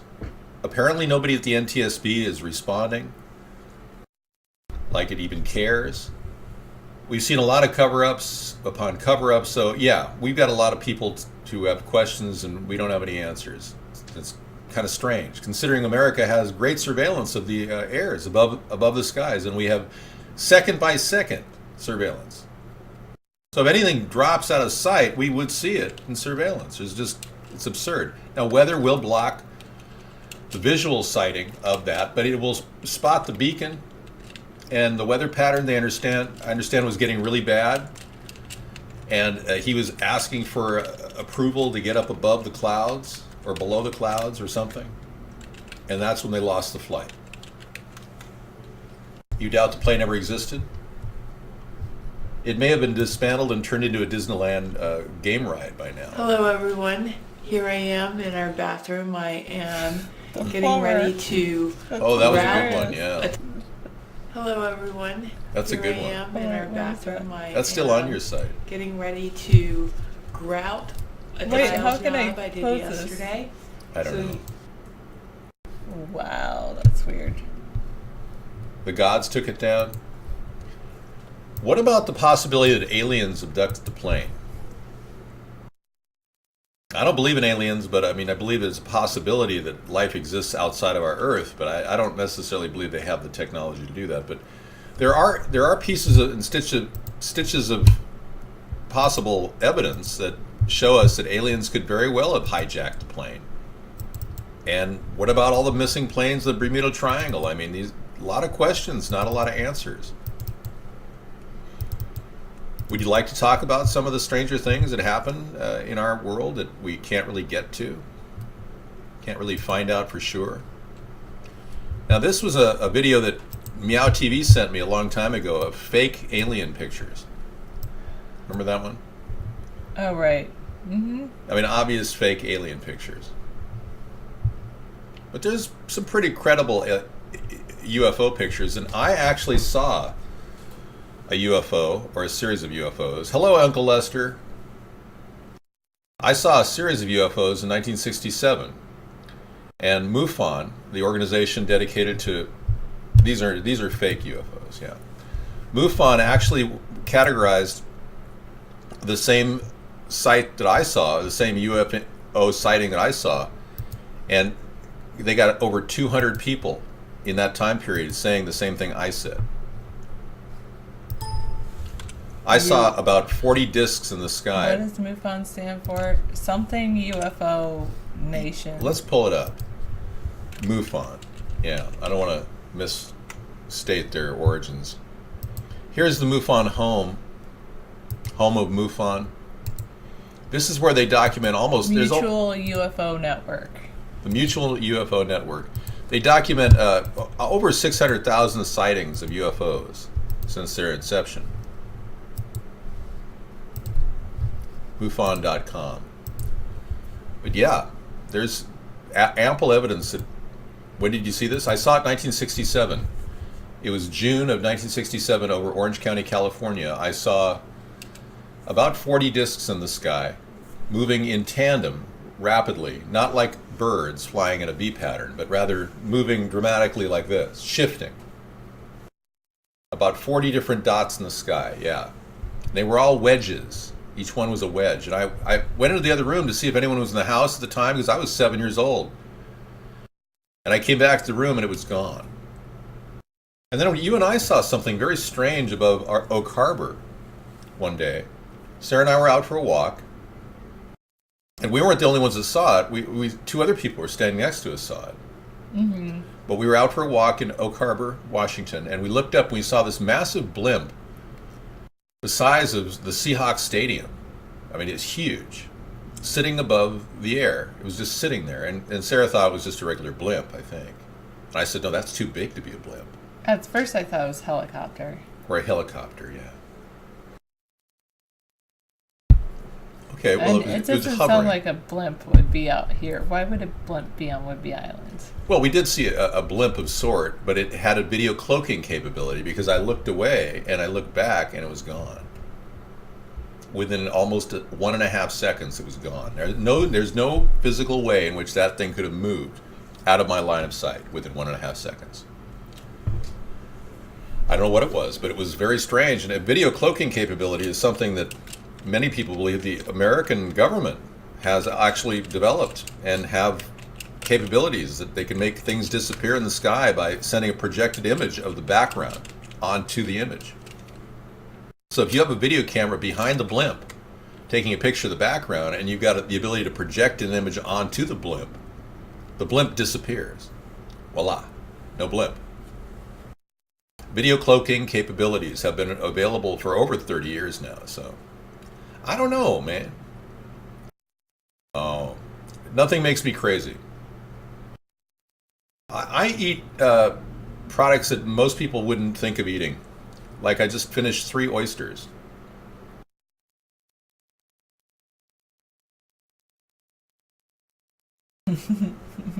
You're like smiling about it. You should have seen my face. I don't know. I can't see That's your face cool. unless there's a mirror. You know, if we could get this thing to go like a mirror, it'd be great. I want to ask you a question.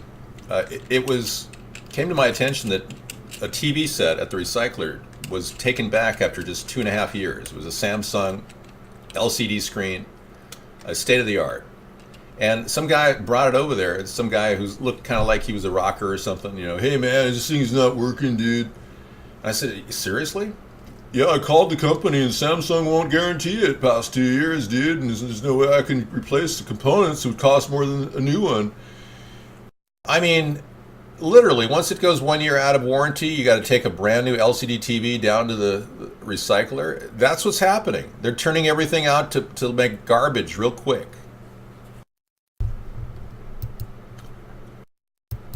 Okay. Well, some of you really got excited by the word oyster. It's triggering those random brain synapses in your head. At one time in your life, you actually got a little frisky eating an oyster, and it's kind of reigniting those random synapses. Those norepinephrine levels are increasing ever so slightly to make you want an oyster. Yeah, use your LCD as a surfboard. I should have said that to him. Dude, this would make a like cuddly cool surfboard. Do you have any like sex wax? We could like wax it up, dude. Be gnarly. Anyway. Alright, any other questions? Let's get down to business. Oyster shots and vodka. Oh, and hot sauce. You must have been hammered for a few days. Sounds like the beginning of a long romance. Like two-day romance. Oyster porn, yeah. There's a new genre for you, Benny. Okay, let's talk about something other than sex wax. And MUFON. And aliens. Oysters. And oysters. And plumbing. Yeah, plumbing, sex wax, oysters, and oh, we have that video we could play of the kids that reacted to George Bush. No, we can't play any kid videos. Well, you don't see the kids in the picture, you see Bush. Oh, okay. Okay. Oh, the one where he's on camera reading the book upside down. Read it the fast way. That one. We keep seeing that one. I don't like that one. Okay, well, there's a reason. Rare earth materials are rare, thereby forcing recycling on apparatus like LCD TVs. You can get the rare earth materials like ADM, cadmium, all the others back into another LCD TV. Most LCD TVs have bad capacitors in the power supply that only cost a few bucks to repair if you replace them yourself. I've got to learn how to do that, Richard Einstein. Hi, Adele. Hello. Would you like to see a little video about World Trade Center attack or anything like that? Or no? Okay, we won't talk about that. Yeah, it's kind of passé. It'll go down as a terrorist attack on our country, and people will forget that genocide was committed. Yeah, let's pass on that. Any other conspiracy theories you'd like to pass on? JFK assassination? Yeah. Lone gunman? Psycho? It's irrelevant that Lee Harvey Oswald worked for the CIA as a paid assassin. We don't want to talk about that. Okay, we'll just blow that one off. Wow, Fire Ant says his TV from 20 years ago still works great. The one from 2 years ago is crap, really. Yeah, the audio system, the speakers on the older TV sets are awesome. We were shocked when we bought some RCA equipment recently, and they looked cheap because they had to outsource a lot of the stuff, but the speakers on the RCA equipment, like a mini DVD player or anything RCA makes, is really good. Even their little tablet they just made. My sister bought one for $80 tablet, for a 10-inch tablet for $80 at Walmart during the Black Friday sale. The speakers are awesome. So RCA kept their quality control on their speakers when all the other companies just kind of went by the wayside. David, will you exercise the use of nuclear weapon to defend our country after elected in 2016? If necessary, we'll have to use nuclear weapon, but I don't want to. But I will do what has to be done if we have to retaliate. You know, it's interesting, Barack Obama actually, when he first became president, went out of his way to undermine our nuclear position with a nuclear non-proliferation treaty with China, Russia, and all the other countries, claiming that we would never... Thank you. Joe Walsh, thanks. We're on JustCast right now. Hang on, let me check. Yeah, we're on JustCast right now, folks. Are we tracking our chat over there? No. Not yet, okay. Well, we have chat over there. I should track my chat over there. Who's saying that? We could get more people involved in the show at JustCast. We kind of stayed away from a couple of venues recently. Oh, I have to go check my email first. Okay. Hey, take care. In no way affiliate, good night. Yeah. Sarah says, you are a doll, Sarah. Have a great night, you beautiful people. You too. Have a good dinner. Okay, we'll play that one. Does that have copyrighted music in it, Adele? I can't play that if it does.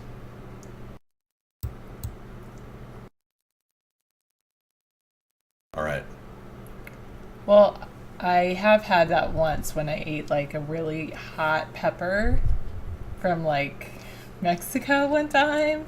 It felt fine going down, but It's not great the next day. I haven't had it for, but like this sauce I had the other day, it didn't affect me really.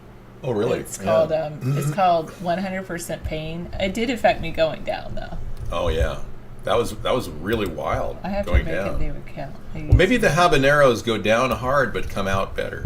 Maybe. I don't know. I don't know anything about.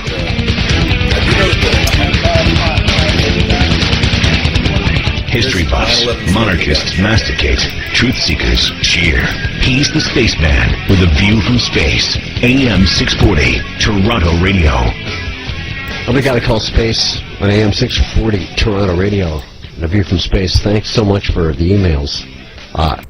The CIA begins recruiting American news organizations and journalists to become spies and disseminators of propaganda. Okay, let's start with that one. Possibly true. Recently, a news journalist from Germany went public with the fact that he believes that most news journalists are actually what are called unofficial covers for the CIA. Very, very interesting conspiracy theory, but very likely and very likely true at the same time, because you never hear people overseas, other than Edward Snowden escaping to Moscow, you never hear a lot of newscasts denigrating our nation's political position. Yet all around the world you see story after story. Even RT presents America in a bad light. Well, Russia would do that, of course, but right, Operation Mockingbird, cover-up operation by the government, sure. So if we are immersed in a massive amount of conspiracy theory / facts, some of which may be facts, some of which may be just ridiculous, how will we ever get accountability and monitoring of our government from the American people's position? When will our government ever be honest? Some people believe that America is the most corrupt nation in the world. Seriously. I never tried that, ghost pepper. I've heard of it. What is it? It's like a hot pepper. I think they use ghost peppers. Sometimes it's really, really hot pepper. It's one of the hottest. Ghost pepper is. But don't they use ghost pepper sometimes in Thai food? They do, yeah.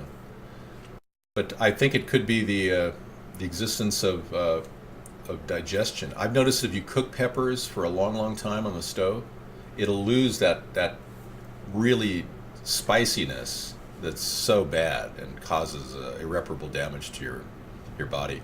Like I said, the cases of colon cancer are higher in countries like Mexico and South America.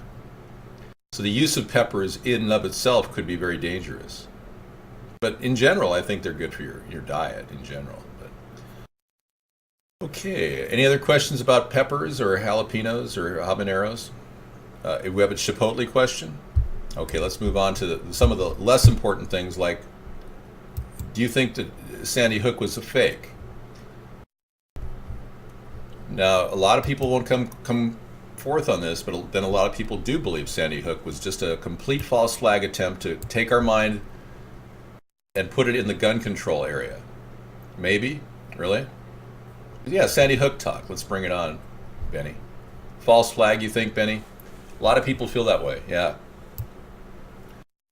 Walking in circles out by the firehouse.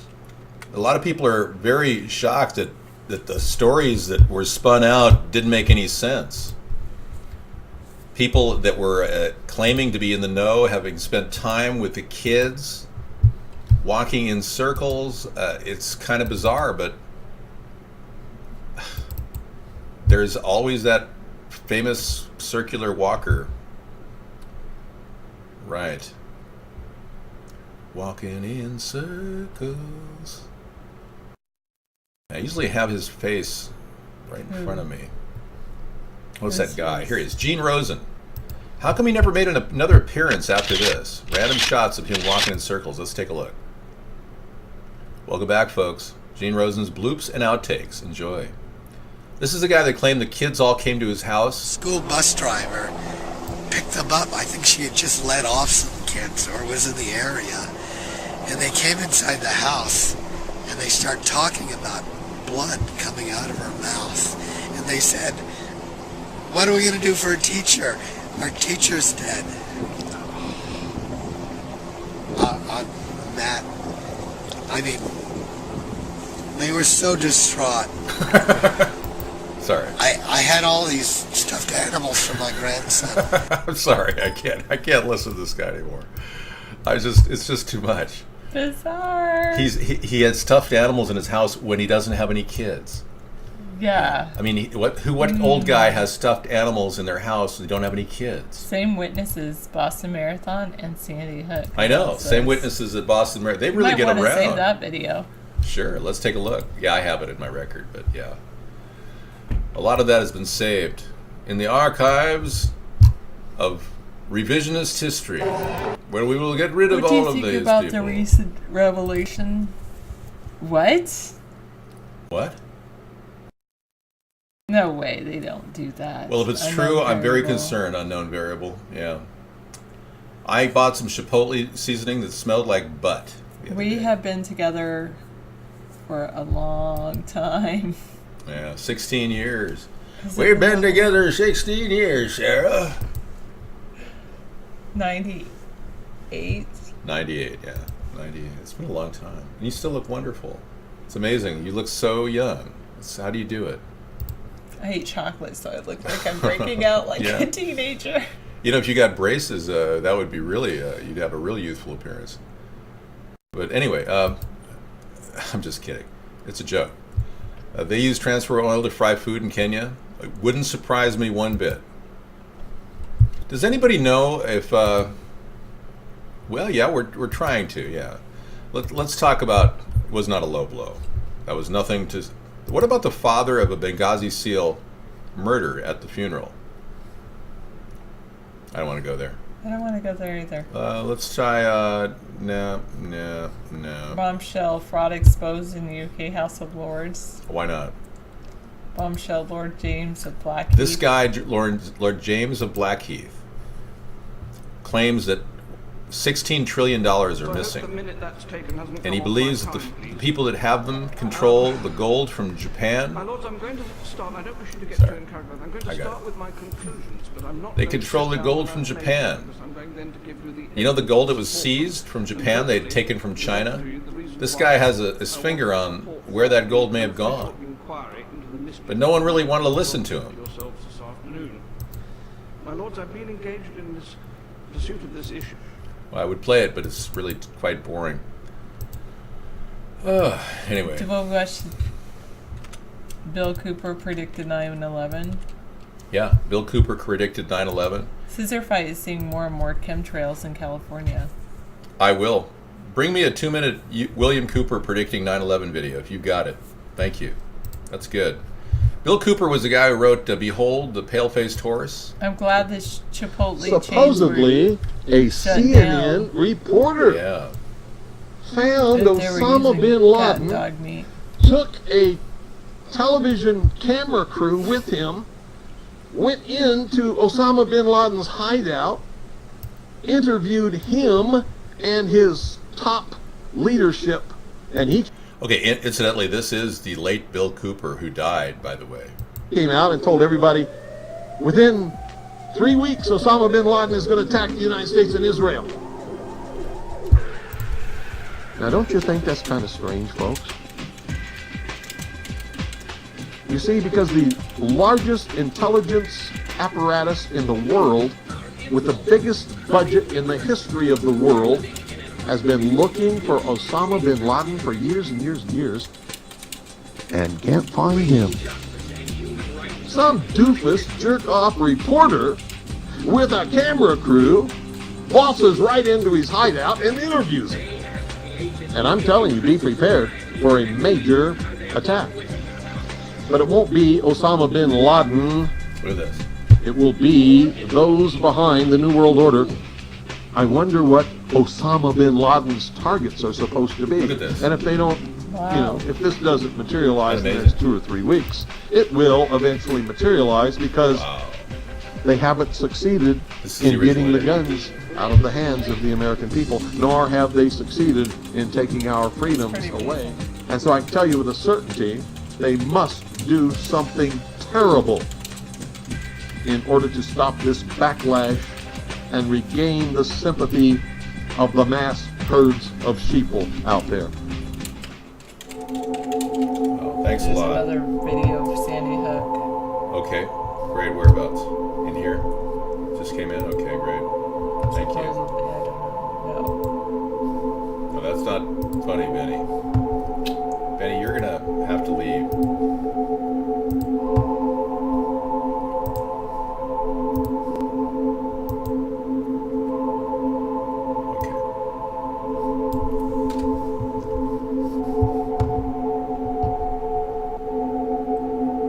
Wow, they killed Bill Cooper that night. Do you see that? That is one of the best videos I have seen in a long time. You know, it took me this long to get a good link and to get it in download. Thank you so much for that. Super duper link. Appreciate it. Yeah, Draft Brain has something too. Vimeo video, evidence of entrance to an underground trucking network that goes across the country. We almost missed that one. Cool. Thank you. You guys have great links. You do very good link. Some of you. You make good link for us. Thank you so much. Okay, great. So this is kind of an in-depth interchange of links sharing and talk and commentary and me BSing nobody here. I'm talking about BSing nobody, but telling the truth about what I have been seeing over the past 8 years on this show, or 6 years we've been doing this, that actually reveal the possibility of a dark shadow government that we don't know about. We Americans don't know about. We were never led to believe this could even exist in our public school system. And Sarah doesn't in any way acknowledge anything I'm saying as being true or false, and she's been very objective in this show, and I gotta hand it to you. You of all people, she's never said a bad word about Barack Obama once in 6 years. Whereas I've said a lot of bad things about him. I don't like to say bad things about anyone. I know, it's not your style. And I don't want her to either. I want you to know that my views are completely different than yours, and in no way am I saying, oh yes, America's third party officially believes that aliens exist. Yet Sarah believes that aliens exist. I'm not going to say anything. I'm starting to come around to the other side. You're thinking aliens don't exist, or what? Because I don't know if aliens exist or not. I still think they might exist, but they might not bother coming to see us. Cooper was a true American hero. Thanks for that link, Truth Seeker. And believe me, it's not going unheard.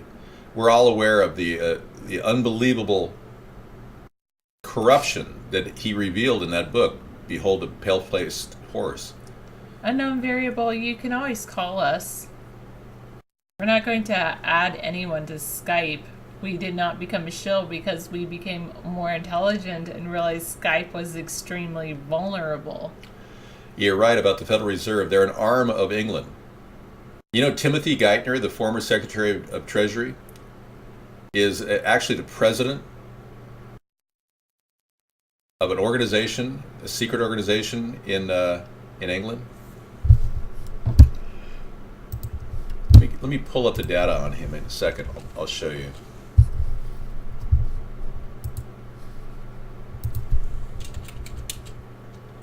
Yeah, you notice I haven't gone on in over 2 months, a month or two, unknown variable. Yeah, he is the current president of what is called the Pilgrim Society. Now, in America, you cannot serve two countries and work in American politics, but he did, and he got past the screening committee. Tim Geithner is the president of the Pilgrim Society, an arm of the Knights of Malta, the military arm of the Knights of Malta, the Pilgrim Society. So if you look at this deep, incredible control that England's had over our economy, one has to only realize that the only sovereignty that we as a nation have ever really established has been written in only one document.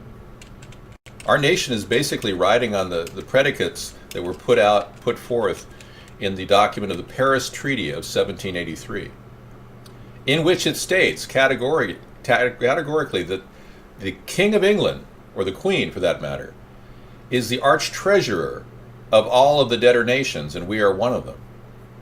So we have not paid back our debt to England, and that's why the Federal Reserve exists in our country. And another reason, of course, is the the Jekyll Island gathering in 1910 that led to the Federal Reserve Act of 1913, which Woodrow Wilson, our president, actually said was the worst thing he ever signed. Toward the end of his life, he openly stated he never wanted a central bank in America. So they've taken control of our monetary system a long, long time ago.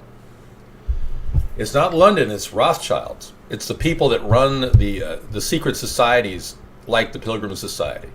It's the people that run European royalty, Venetian royalty. These are the people that have such incredible amounts of money they can buy anybody anywhere. This is the very architecture of the shadow government that I've been referring to over the many, many days.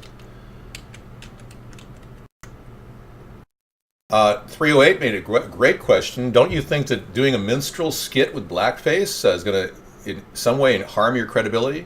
Well, you don't understand the depth and scope of the censorship that's going on in our country, guest 308. I had to do a blackface impersonation of Barack Obama because no one wants to interview a white guy running for Congress.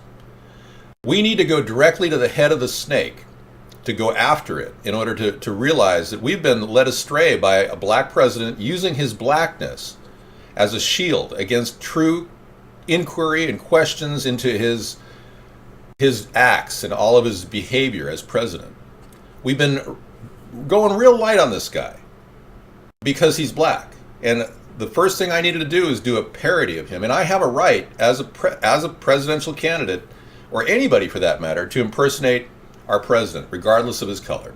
So you're reacting in a very superficial way to the real deeper problems facing our country. Censorship, destruction of the freedom of speech that is so important to our origin, and a general kind of a demagoguery that's been going on under Barack Obama, where he defends every issue by being black. And we're almost making it impossible. Even your statement in the room implies that I've somehow damaged my credibility because I did an impersonation video. You want to deny me my citizenship, my freedom of speech, simply because I did an impersonation video. Do you realize how superficial that sounds? And to the American patriots in this room who truly believe American constitutional law is paramount, you basically are standing in the way, much like a communist would try to take our country down. So you are representative of that force that's trying to destroy our nation's freedom and put all of us in a very vulnerable position. You want us all to be goose-stepping to either the Nazi politics of Obama or the social democratic politics of George Soros. You want us to do their bidding. We're not going to do it. This is not your place. This is our country. Go back to communist Russia. Any other questions?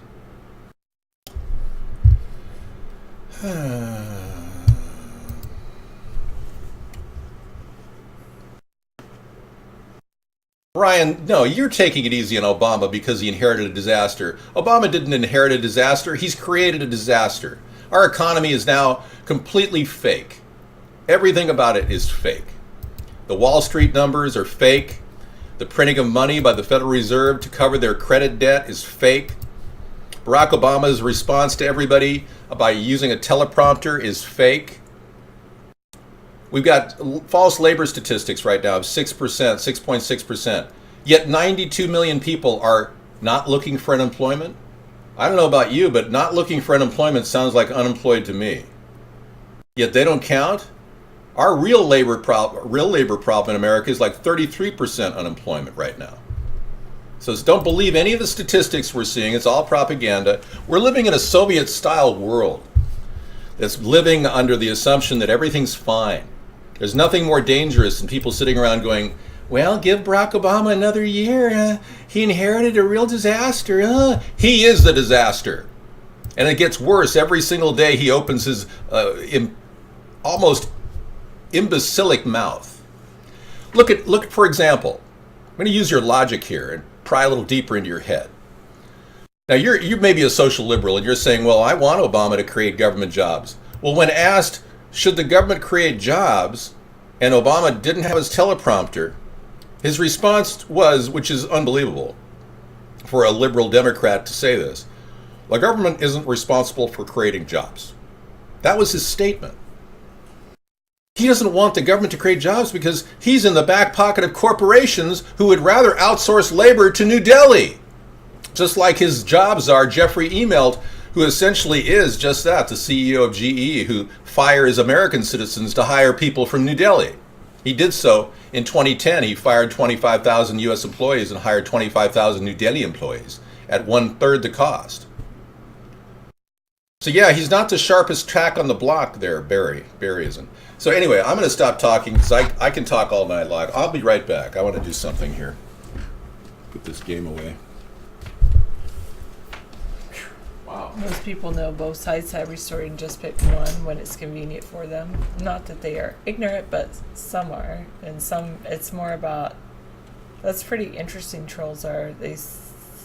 They're linking GMOs, BT toxins to leukemia.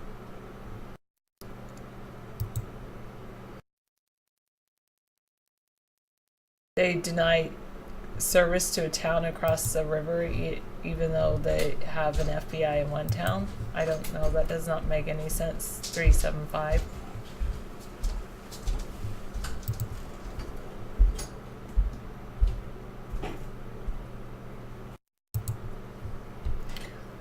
Why should people ask for money when the Senate and Congress blow off more people than can believe?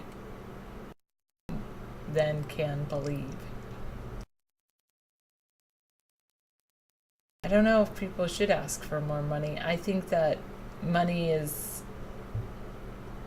I have my own viewpoints on money. I think that we live in a society where we have to live with money, but I kind of wish we didn't. If only the government would get along, it would be good, but they're not. You say the market creates the jobs. Right now, the market is creating abundant jobs in a market with low labor costs.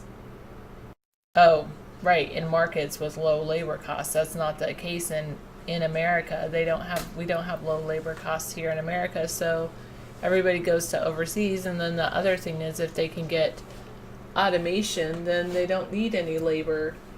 And so the idea that, everybody should just go out and get a job, doesn't really pan out when the jobs aren't available for people.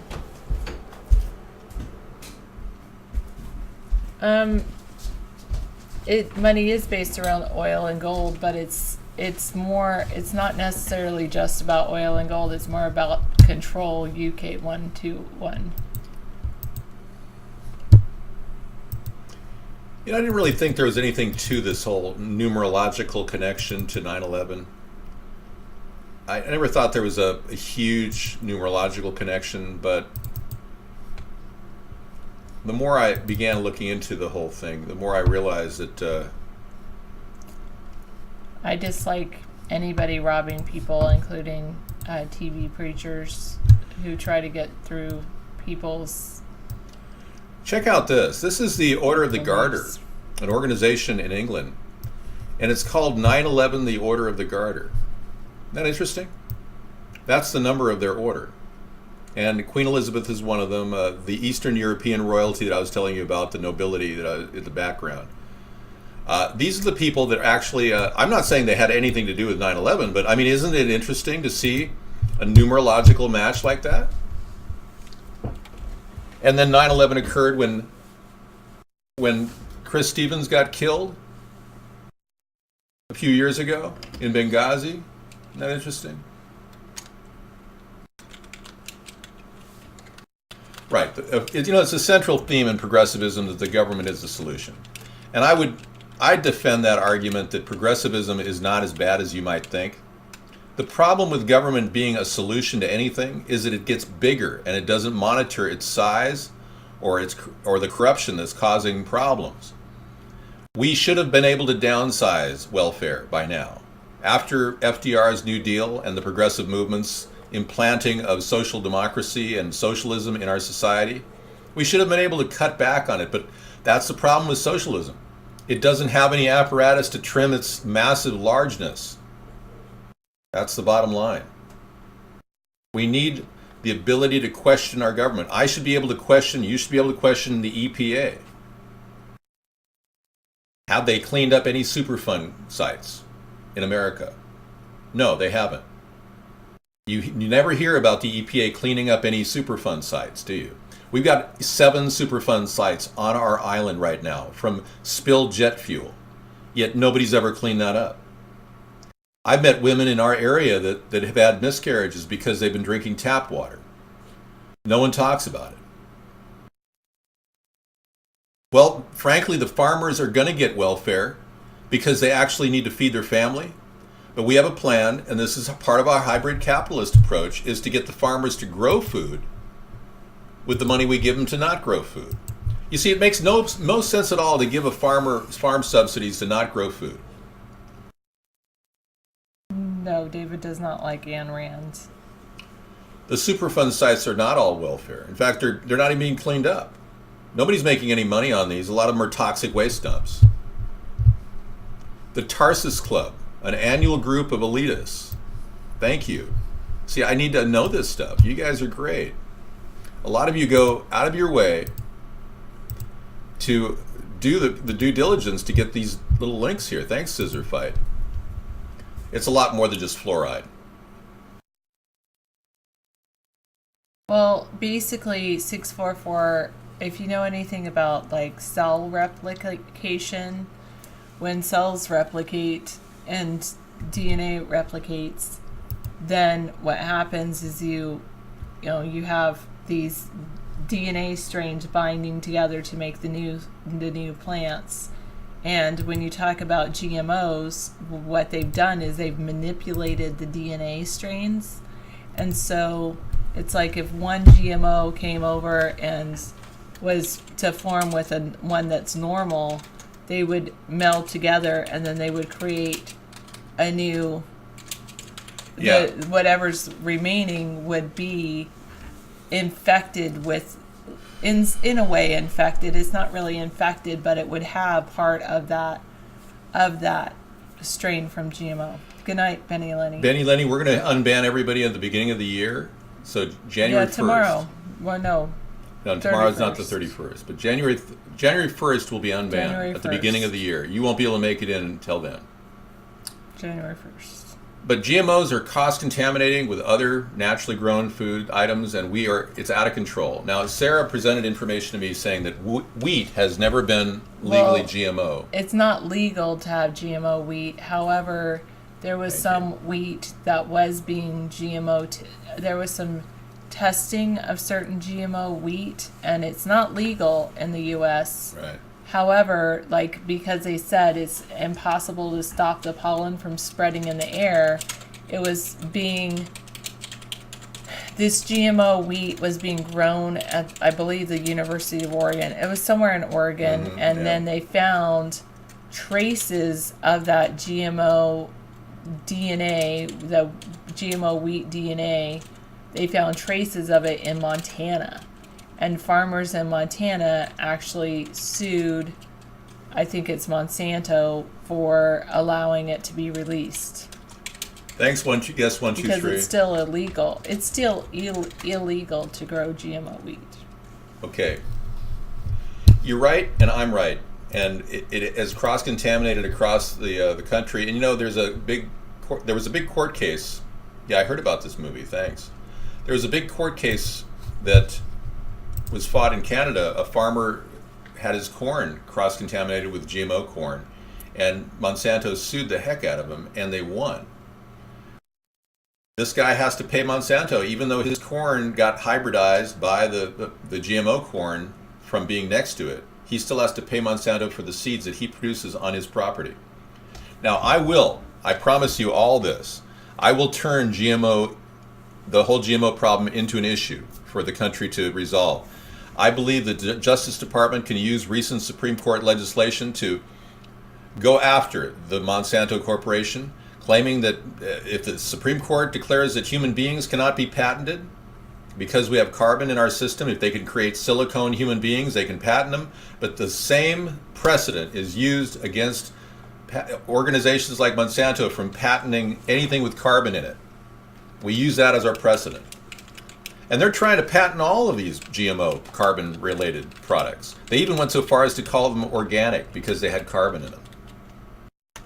Organic organisms. I mean, yes. we do. Yeah. We do run documentaries at the end of our show. Oh, okay, great. And that's from Shikema. Now, Shikema, I listen to a lot. Does some Okay. deep You research. want? He's a rich kid that is on the internet. I'm good. Okay, great. We got a news flash from somebody in our room, in our house here, who was watching a show about the 2 cops that were recently killed in New York. According to the people in that area, it's hearsay right now, but according to the people in that area, they were saying that these guys were the brutal cops that were killed. It's interesting. And that the person who killed them and then killed himself may have been wanting to, get back at them. That is one theory. Another theory is that this is probably another MK Ultra case where a person's been trained to be a professional assassin and then kill themselves right afterward. I can think of a couple of cases that would raise that specter of MK Ultra. Jared Lee Loughner, he ended up killing people out of the blue, shooting a bunch of people and nearly killing Kathleen Gifford. But nobody knows where he was for 2 weeks prior to that event. Nobody knows how he got a Glock, basically a 30-round clip, which is only available to the military. A lot of questions are around those, and questions like Sirhan. He never remembered ever pulling the trigger on Robert F. Kennedy. To this day, he's insisted it was not him that did it. So many people are wondering if MK Ultra is not a thing of the past. It's part of a more advanced thing going on right now. In 1985, our government, Senate subcommittee, did a deep research on MK Ultra and found everything revealed. It was forced to be revealed. And the government just put it out there and then it just disappeared again. They never said they stopped it. But they were training assassins way back in the 1950s and 60s. So it's possible. It's not something you can rule out just out of the blue.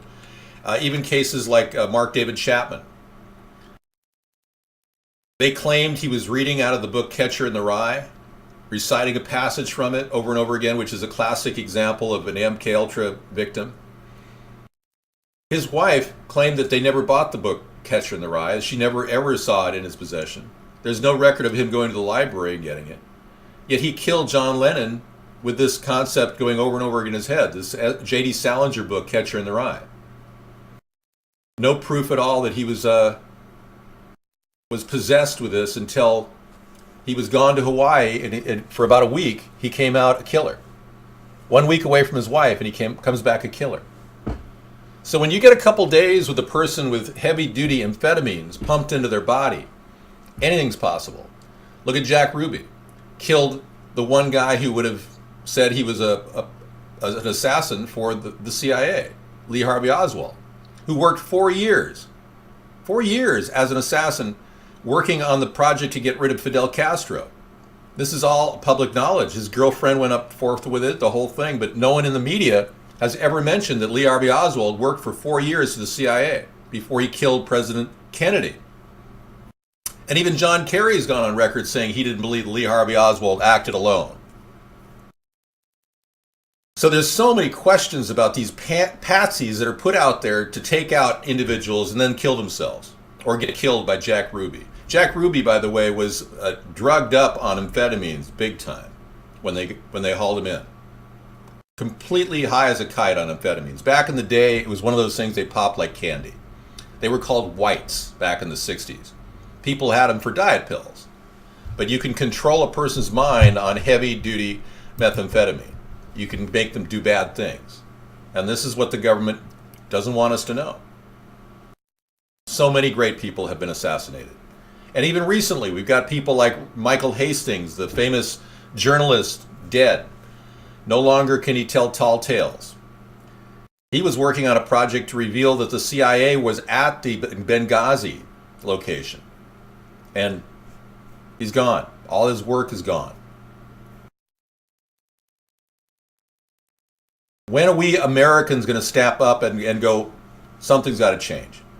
Even Dianne Feinstein has become completely inert and unable to do anything. And she's in charge of an entire congressional search into the wrongdoings of the CIA and the recent torture that's been revealed. Wow.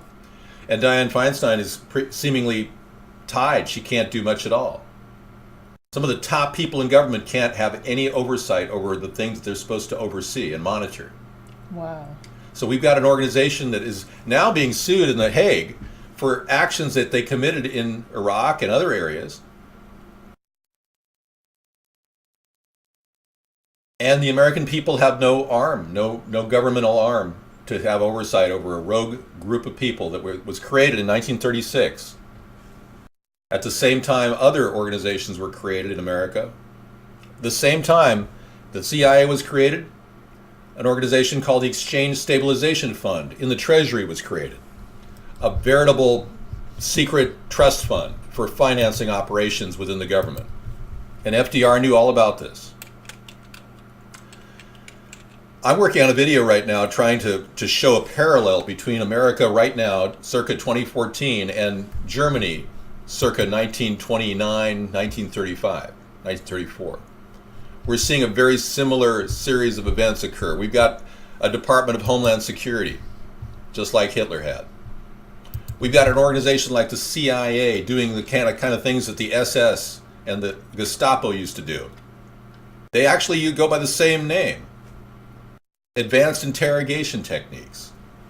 The same name, they're using the same name. So what's happening right now, and when you look deeper into this whole thing, did we import all the bad people from Hitler's Germany? And were the people that were imported part of a larger scheme of monetary control of the world? Was Hitler just a pawn in this big game that they were playing, where they control world leaders and take over nations that then take over other nations? Are we the culprit in this terrible scam to control the mindset of the American people? I think we are. I think we're the dupes. Not all of us, of course. I'm not calling you a dupe. I'm just saying we're, the Stasi states of America. Even the head of the East German Stasi consulted with the Department of Homeland Security in 2005. Marcus Wolf consulted with our own Homeland Security. This is a guy that was in charge of all the bad things East Germany did. Thank you, Trollzar. Alpha Geek, check out that link. It talks about that statistic that you said about half of all children being autistic by 2025. Warren's a senior research scientist at MIT. Check that out. And she links it. She says it's linked to Monsanto's GMOs. Yeah, basically. Let's talk briefly about what GMOs really are. Genetically modified organisms. Well, guess what they're the reason why they're chosen is because they're the ones that can suck in resistant to pesticides. They can suck in pesticides and still grow. They don't die when the pesticides go into their body, the systemic body, the stem of the corn. They don't die. And a lot of that systemic cancer-producing toxicity gets right into our food supply as a result. Yes, and there's evidence that Hitler lived all the way through into his old age in Argentina. Or was it Patagonia? Okay. Scam alert.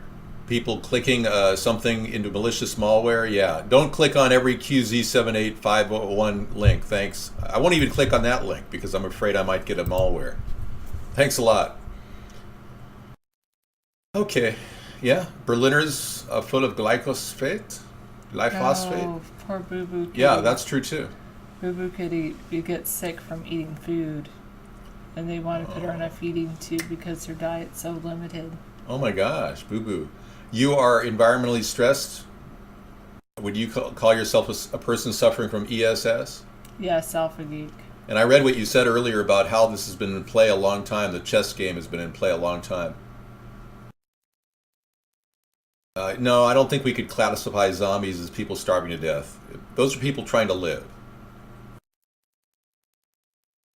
Well, making new banks isn't going to solve the problem. But, I don't want us to dissolve the Fed right away. And, of course, we need congressional support to do this. I would, however, like to run a parallel infrastructure bank that can take over for the Fed and let the Fed kind of fade away, and then we can retire them. My infrastructure idea is not a central bank. It's a simple plan to get people, American businesses, a 2% loan through the discount window at the Treasury. That's all we want, is a 2% loan for U.S. businesses hiring U.S. citizens at a living wage of $15 an hour. Jonathan Edward asked, should we be friends with Cuba? That's weird. Yeah. Hit refresh on that. Okay. I think opening a door to trade is not a problem, but opening a wide door is a problem. Let me do this. Over here. Let's just hit refresh, enter. Wait. Okay. Yes. There Okay. we go. We could see boat people arriving on the shores of, Florida real soon. I do have a cabinet lined up. Yeah, the runway, the rundown is, I want Ron Paul as Secretary of Treasury. I'd like Arnold Schwarzenegger as Secretary of Defense. I can't think of a better Secretary of Defense than Arnold, personally. I would like to see Bernie Sanders in charge of commerce. And I'd like to make Ralph Nader in charge of the EPA. Any other questions? Thanks, DGS supporter. Jesse Ventura could be in charge of Mexican relations because he's a big surfer down there. We could make him an ambassador to Mexico. I can't think of a better guy to go out there and go, I just want to find out if there's a conspiracy. That'd be great. And there is a conspiracy. Walmart's been paying off and bribing officials in Mexico, and our government did nothing. We could put Jesse on that. Walmart bribed officials down in Mexico to get access to Mexican merchandising and retailing and position. And basically, Walmart did their own internal review, and there was never any case against them. Alex Jones will be fired as the shill for the American government. I'm going to ask Lockheed Martin to stop funding his operation. We don't need shills anymore. We need honest people out there. Jesse can run, but he doesn't have the ability. He hasn't lived in America for 14 consecutive years. He would be disqualified. Having lived in Mexico the past 6 years surfing, you don't exactly take an active interest in your country. I'm not saying he's not a strong patriot, because I think he is. But I mean, seriously. He should have been running for president two elections ago. He made a mistake. He didn't run then. And a stunning fall from grace, Congressman Mike. I've been running for president this will be my third election. I'm not reading from some website at all. Not at all. I'd never read any of this. This is never pre-scripted at all. I think Al Gore was a rich guy who liked the limelight and wanted to pretend like he really cared about the environment when he had stock investments in Occidental Petroleum. There's a lot of dark aspects of Al Gore that we shouldn't just forget.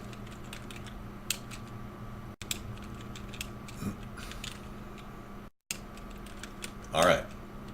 USA is sitting at 35th in the world for average life expectancy. 80% are deficient in magnesium. UK, good point. Thank you. People, you're not eating enough of the broad spectrum of foods. America, you have to start eating a broad spectrum of foods to get magnesium. And I think that's why a lot of women like chocolate, because chocolate is rich in magnesium.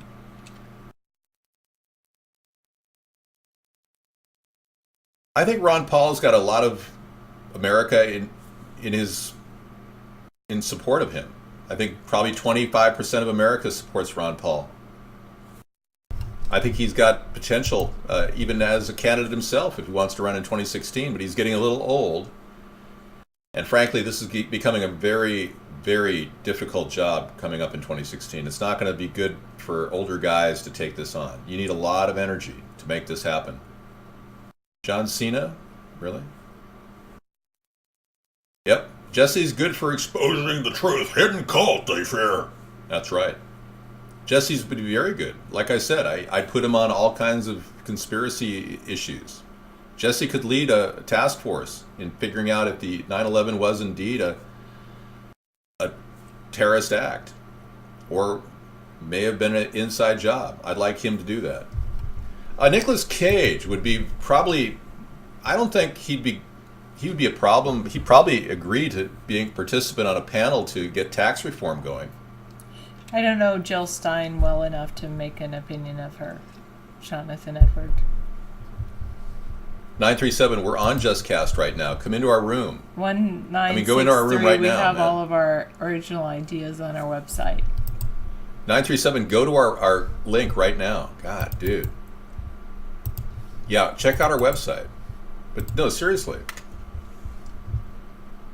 I mean, I'm in there waiting for you chatters to join me over there, too. I don't know if Vaughn wants me to do that, but I want you to know we have multiple broadcasts going on simultaneously. Yeah. No, Obama hasn't done anything with the toxic radioactive material that's stored up in nuclear reactor facilities. Done nothing. And we want to introduce an idea of creating one burner reactor in America that will be very near Yucca Flats. It'll be built right near Yucca Flats, and we will put together the Yucca repository for nuclear radiation, but it's got to be reduced in levels to 3% of what it currently is. I'm not trying to promote you at all. I'm just trying to get my word out there. But yeah, I understand where you're coming from. I'm not kicking you out because you mentioned other sites. Thank you. Arnold would say, I got your back, David. Yeah.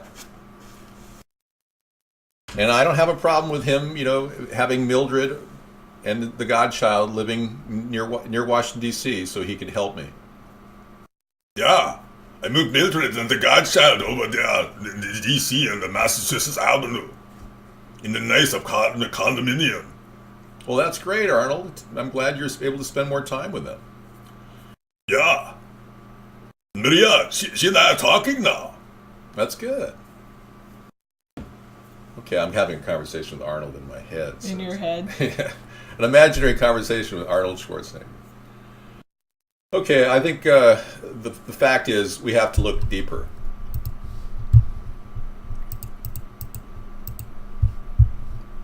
Let's take a look at the deathmobiles that China has got in their country. And on our website, we do have some information to link to the Secretary of State in California.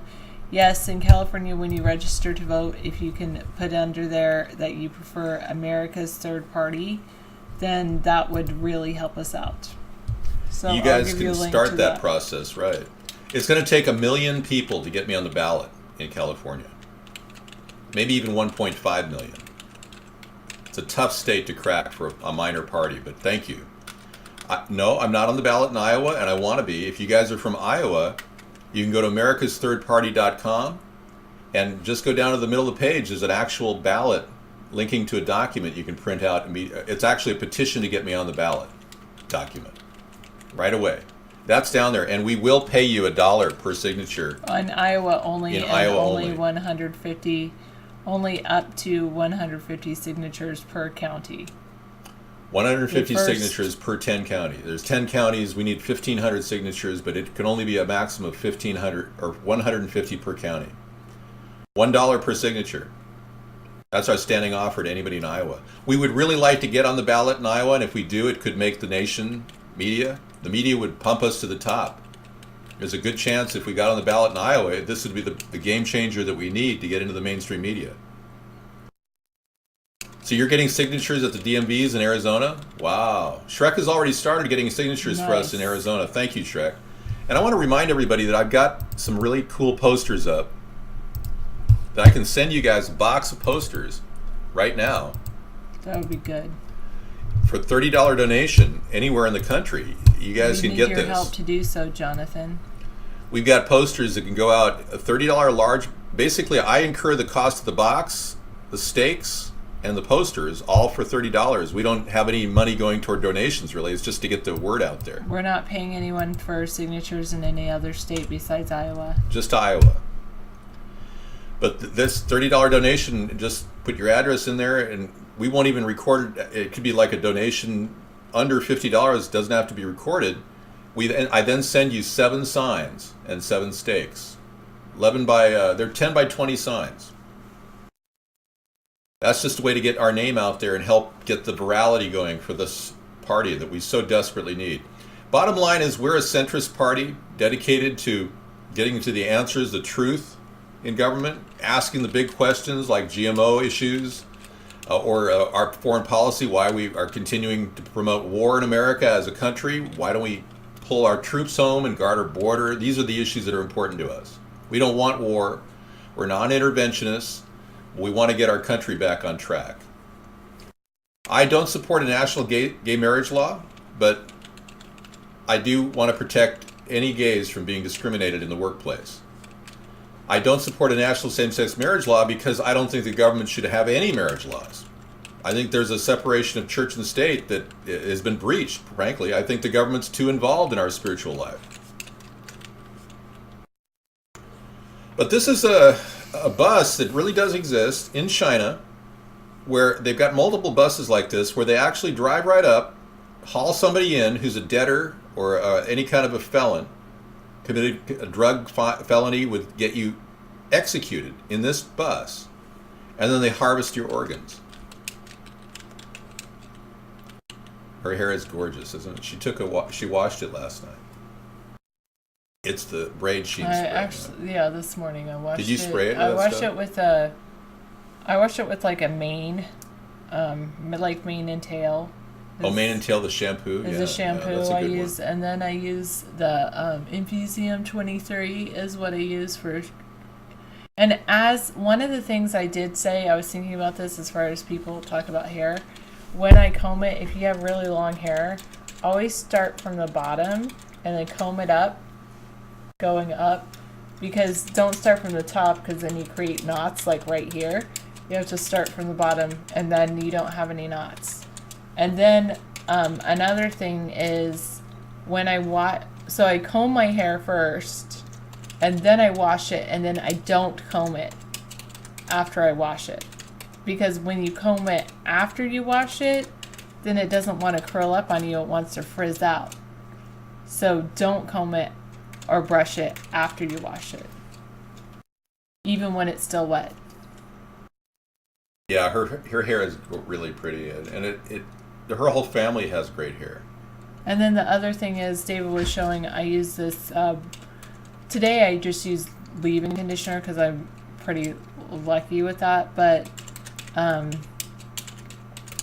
use braid sheen spray. It's very good. Yeah, it's called braid sheen spray to get the curl.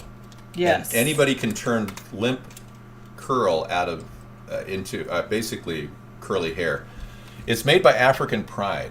African Pride is the name of it. Is one of the manufacturers of braid sheen spray. Well, I can't give California back to Mexico.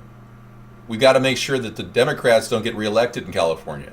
That'll help a lot. I mean, last week, or actually 3 weeks ago, Jerry Brown told all the Mexican government that he welcomes all Mexicans into the state of California. Sarah is a goddess, yes. I know. Obama insulted Putin's intelligence today. It's really wise to suggest you underestimate the intelligence of a KGB officer who had one of the most manipulative rises to power in Russian history. I know. Just in trouble. Thank you. Obama's underestimated Vladimir Putin in every department. When Barack Obama started to launch the attack on Syria, claiming that Syria had gas and they used it on their own people, yet there was no evidence, no credible evidence of the death of 1,300 people. Putin had already prepared a 100-page brief on how to get the gases out of Syria, and he presented it to the UN, and they immediately implemented it, and Obama acted like it was his idea too. And they haven't really been able to articulate their policies towards Syria, and Obama recently fired Chuck Hagel, our Secretary of Defense. It wasn't a firing, it was basically a forced resignation. Chuck Hagel asked the most important question that any good Secretary of Defense would ask: what is your strategy toward Bashar al-Assad, the leader of Syria? And Obama's response was to fire the messenger. What's happening? We're downloading something? I didn't do that. I didn't do it either. I don't want that. I know, I don't want that either. I don't want a download from Firefox. Yeah, Buckwheat called Putin a jackass. I know. Oh, he makes a lot of mistakes with his mouth, 459, and he's got our entire nation holding the bag when he screws up. with a leader like Vladimir Putin. It's been a big mistake from one era to another. Obama's biggest mistake is he doesn't listen to his opposition. I think the leader of Syria has this is my own personal opinion. David can have his own opinion. No, fine, you go ahead. But I personally think the leader of Syria is doing an okay job managing his own country, and we just need to let him manage it. My goal is to beef up humanitarian support for anybody who is in trouble, and working with Jordan to do that as a spill-off area, working with Turkey to help with that would be good. But sending in armed humanitarian support is not the secret. We only create more war by initiating hostile positioning around another country, unless it's immediate. Now, when Crimea was pretty much taken over by Russia, our response could have been instantaneous to load 2,000 men at the border there. That would have really pushed Putin back. But Putin's actually avoiding an attack on Ukraine right now for obvious reasons. I think the low cost of gas is an attempt to break down the ruble and force him to buckle to the world domination of the New World Order. It's forcing Putin to succumb to these incredibly wealthy people that are running the IMF and the World Bank.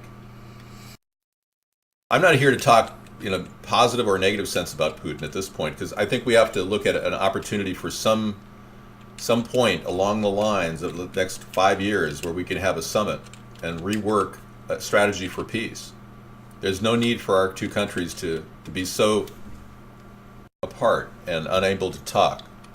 We need to maintain communication even with our enemies. And I'm not saying Putin is our enemy, but even Kim Jong-un, he needs to have an open line of communication with this government. I don't think Obama has ever done that.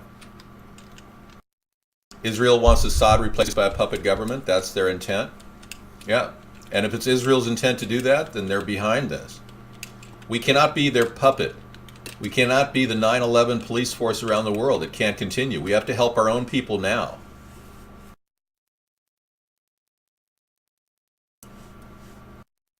Okay, if a homosexual boss made sexual advances toward me, if I were working in a workplace environment, I would immediately call the ACLU and claim discrimination and sexual harassment. I actually go to the anyone in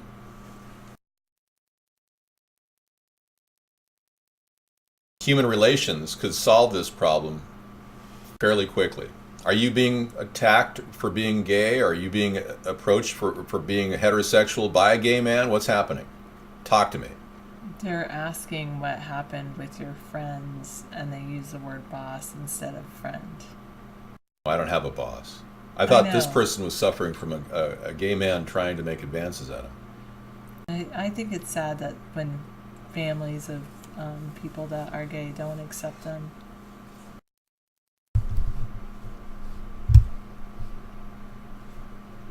Wow, Spectra. Oh, I don't have a problem with Saddam Hussein either. At this point, you know, he's no longer a leader. He's dead. They took him out. But Sadat, I don't have a problem with Anwar Sadat. He was a good leader. He died. He was assassinated. Castro's still alive, clinging to health. Yeah. You think they're good people, Castro? Have you ever spent 10 years in a Cuban prison for political dissidents? And you're telling me Castro's a good leader? There are a lot of people in Syria being held against their will for political dissidents. There are people that are killed. But that doesn't mean we should send $500 million to rebel troops in Syria when we got cities like Detroit that need $500 million right now.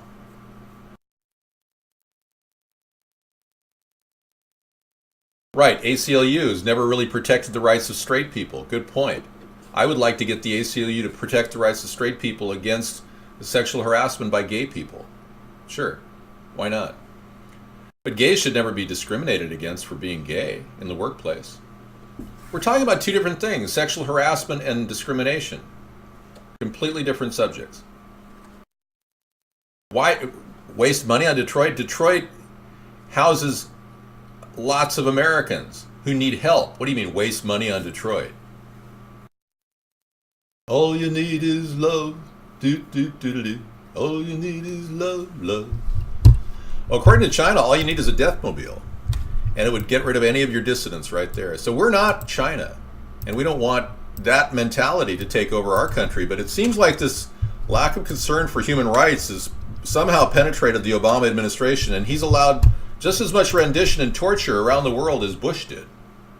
And there's evidence to back that up.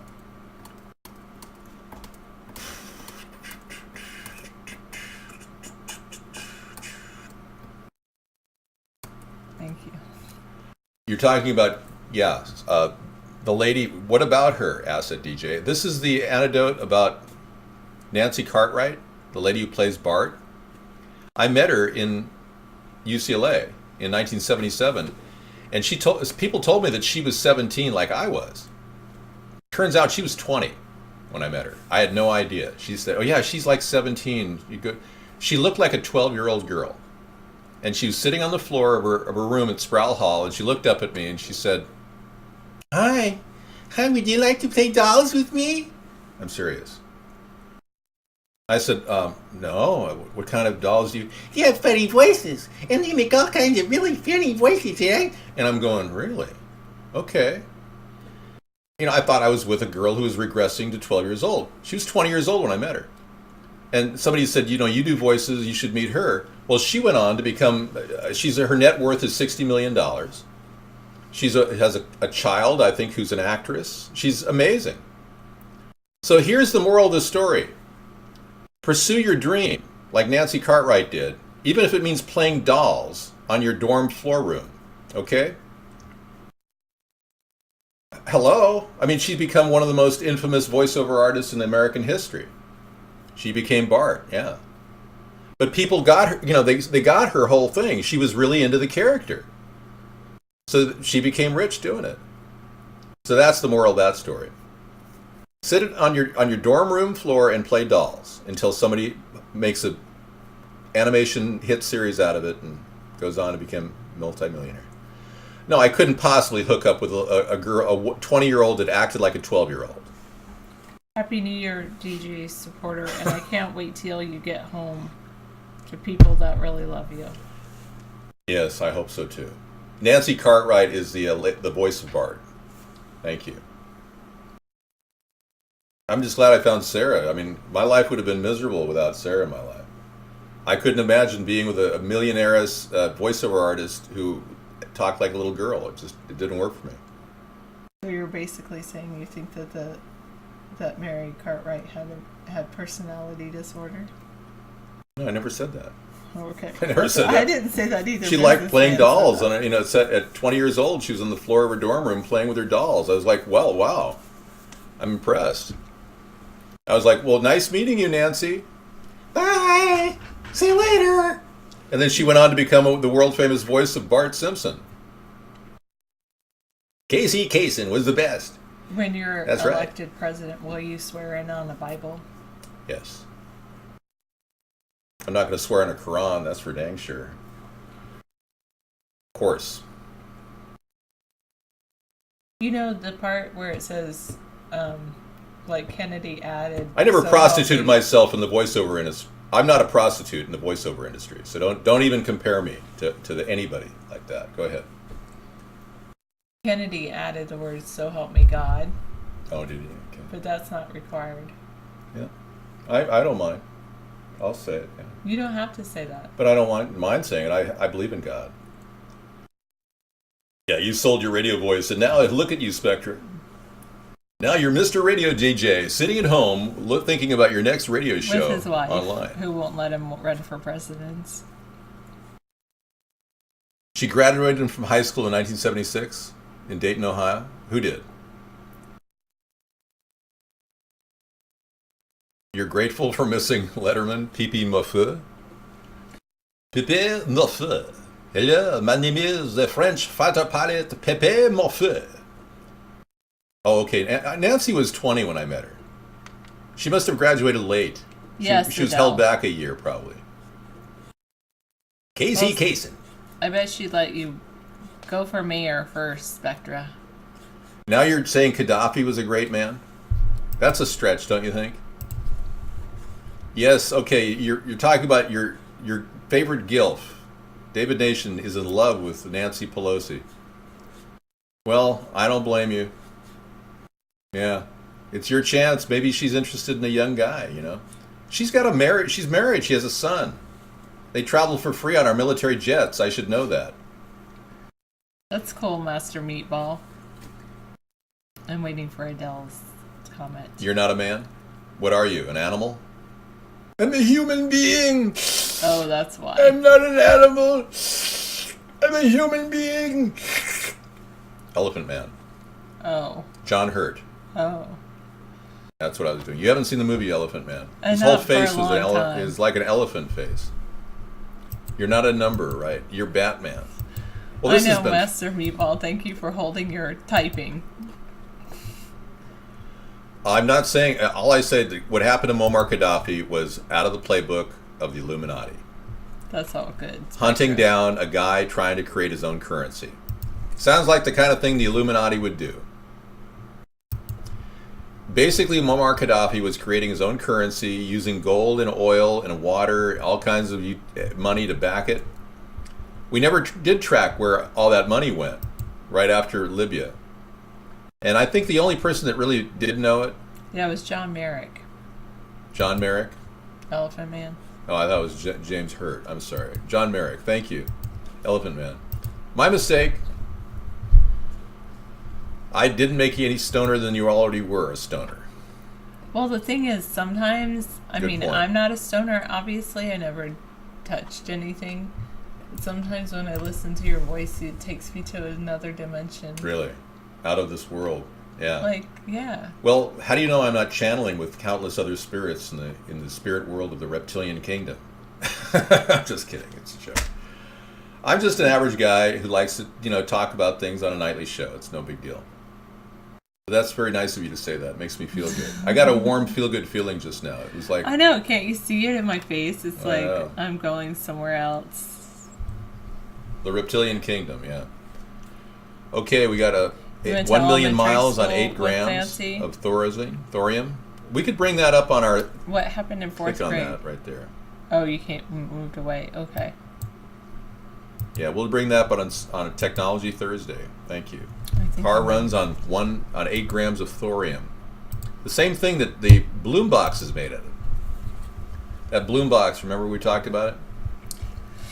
Made by a guy that developed a technology that you can power a house for an entire year in a box the size of a battery. It's amazing. I think on the bottom banner, I think I flipped that image. I only met Nancy for one night.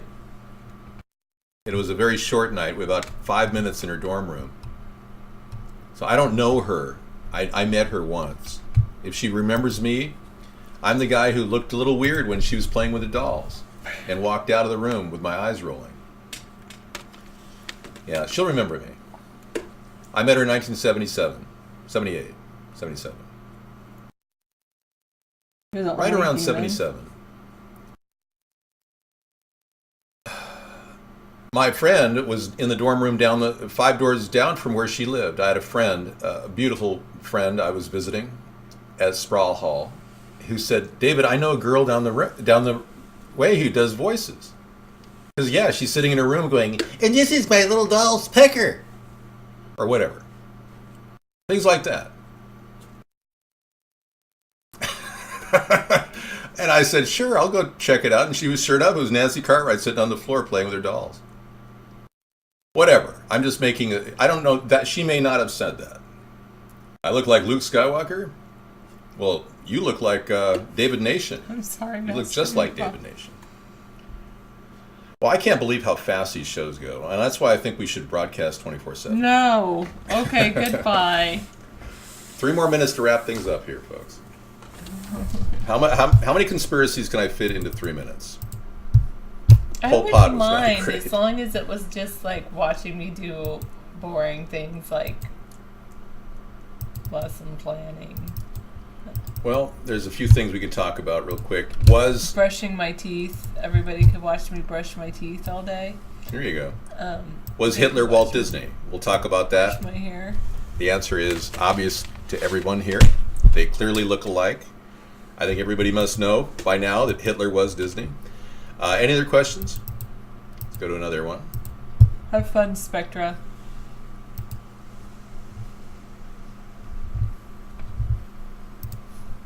Was this the crash of a helicopter, a stealth helicopter, or was it blown up after the fact? This is the bin Laden attack, alleged attack. It was blown up after the fact. Yet how come there was no evidence whatsoever in the community around there of another explosion besides that one large bang? Because that's the only explosion they heard. Well, someone told me they have non-explosive explosives now that blow up and make no sounds. So that's possible. That's possible. It's also possible that they actually, they only put, oh, there was one bang, and they wrote, what was that? Big bang. And then they left their Twitter account. No, their Twitter account was still going. All the way through the whole second non-bang. Maybe they didn't write every single thing that they heard.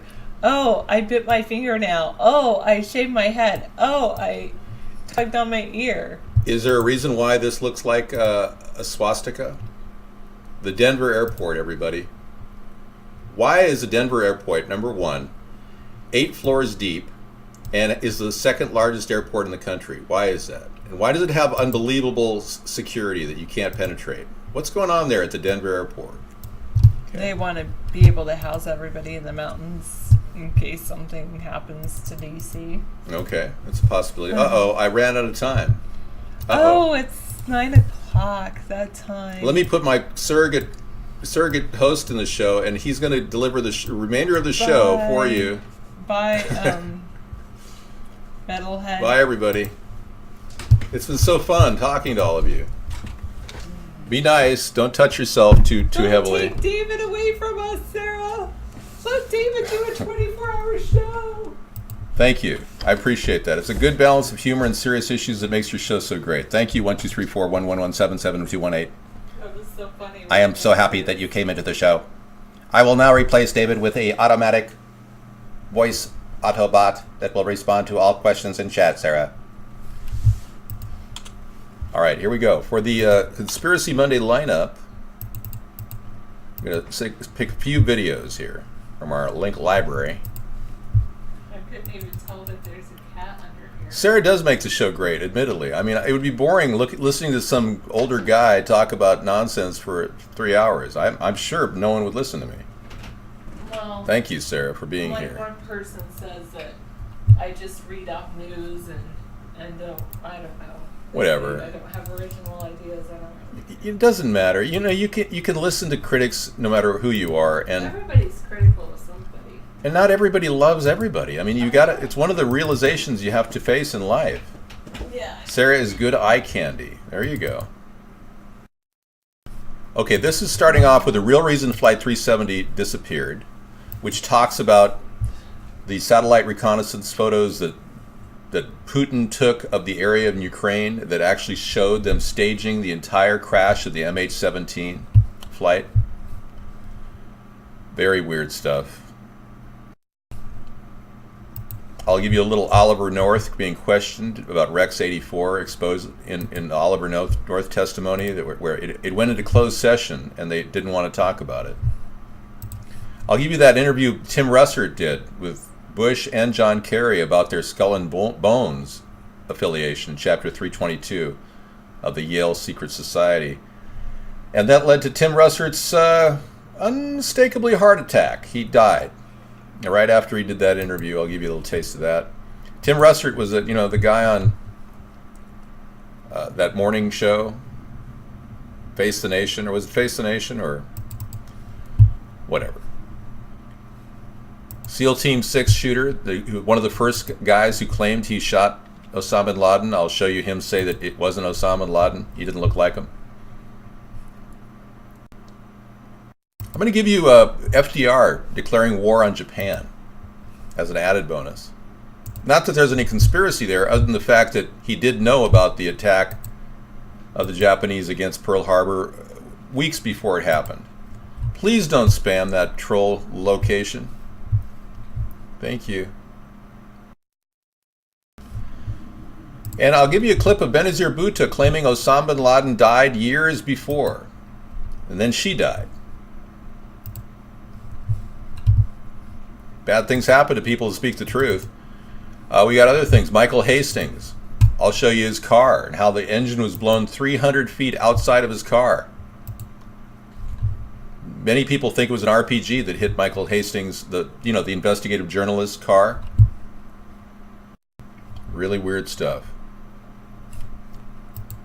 Weird things about the NSA getting unfettered access to the NSA, or giving it to Israel. Play some of that. And I'll show you a FEMA mass grave site in Houston, Texas, which is scary. Mass graves are being constructed down on the south border. We don't know why. And our government doesn't answer why. And let's see, anything else in the UFO land? Oh, let's not forget UFOs. We'll talk about Laura Eisenhower's Mars recruitment. Laura Eisenhower, the great-granddaughter of Dwight D. Eisenhower, claims she was invited to go join a Martian colony. And she believes in aliens. And I'll top it off with some real proofs of time travel. Pretty interesting stuff. And finally, alien response to a NASA arrest message looks credible. And the craft detected on the moon, a testimony of a guy who claims he works for the NSA that has been tracking alien spacecraft on the dark side of the moon. I did not know what happened in the Mediterranean Sea tonight. I'll have to check it out. Guess 135 says, bye, reptilian brother. Okay. And this is another YouTube JDZ Media. Now that I'm out, remakes. Okay. Now that I'm out. I know. He didn't speak too much after he was shot, the Weather News reporter in Texas. Thank you. Yeah, did anyone follow up on that? Did he make it through alive? He's dead, right?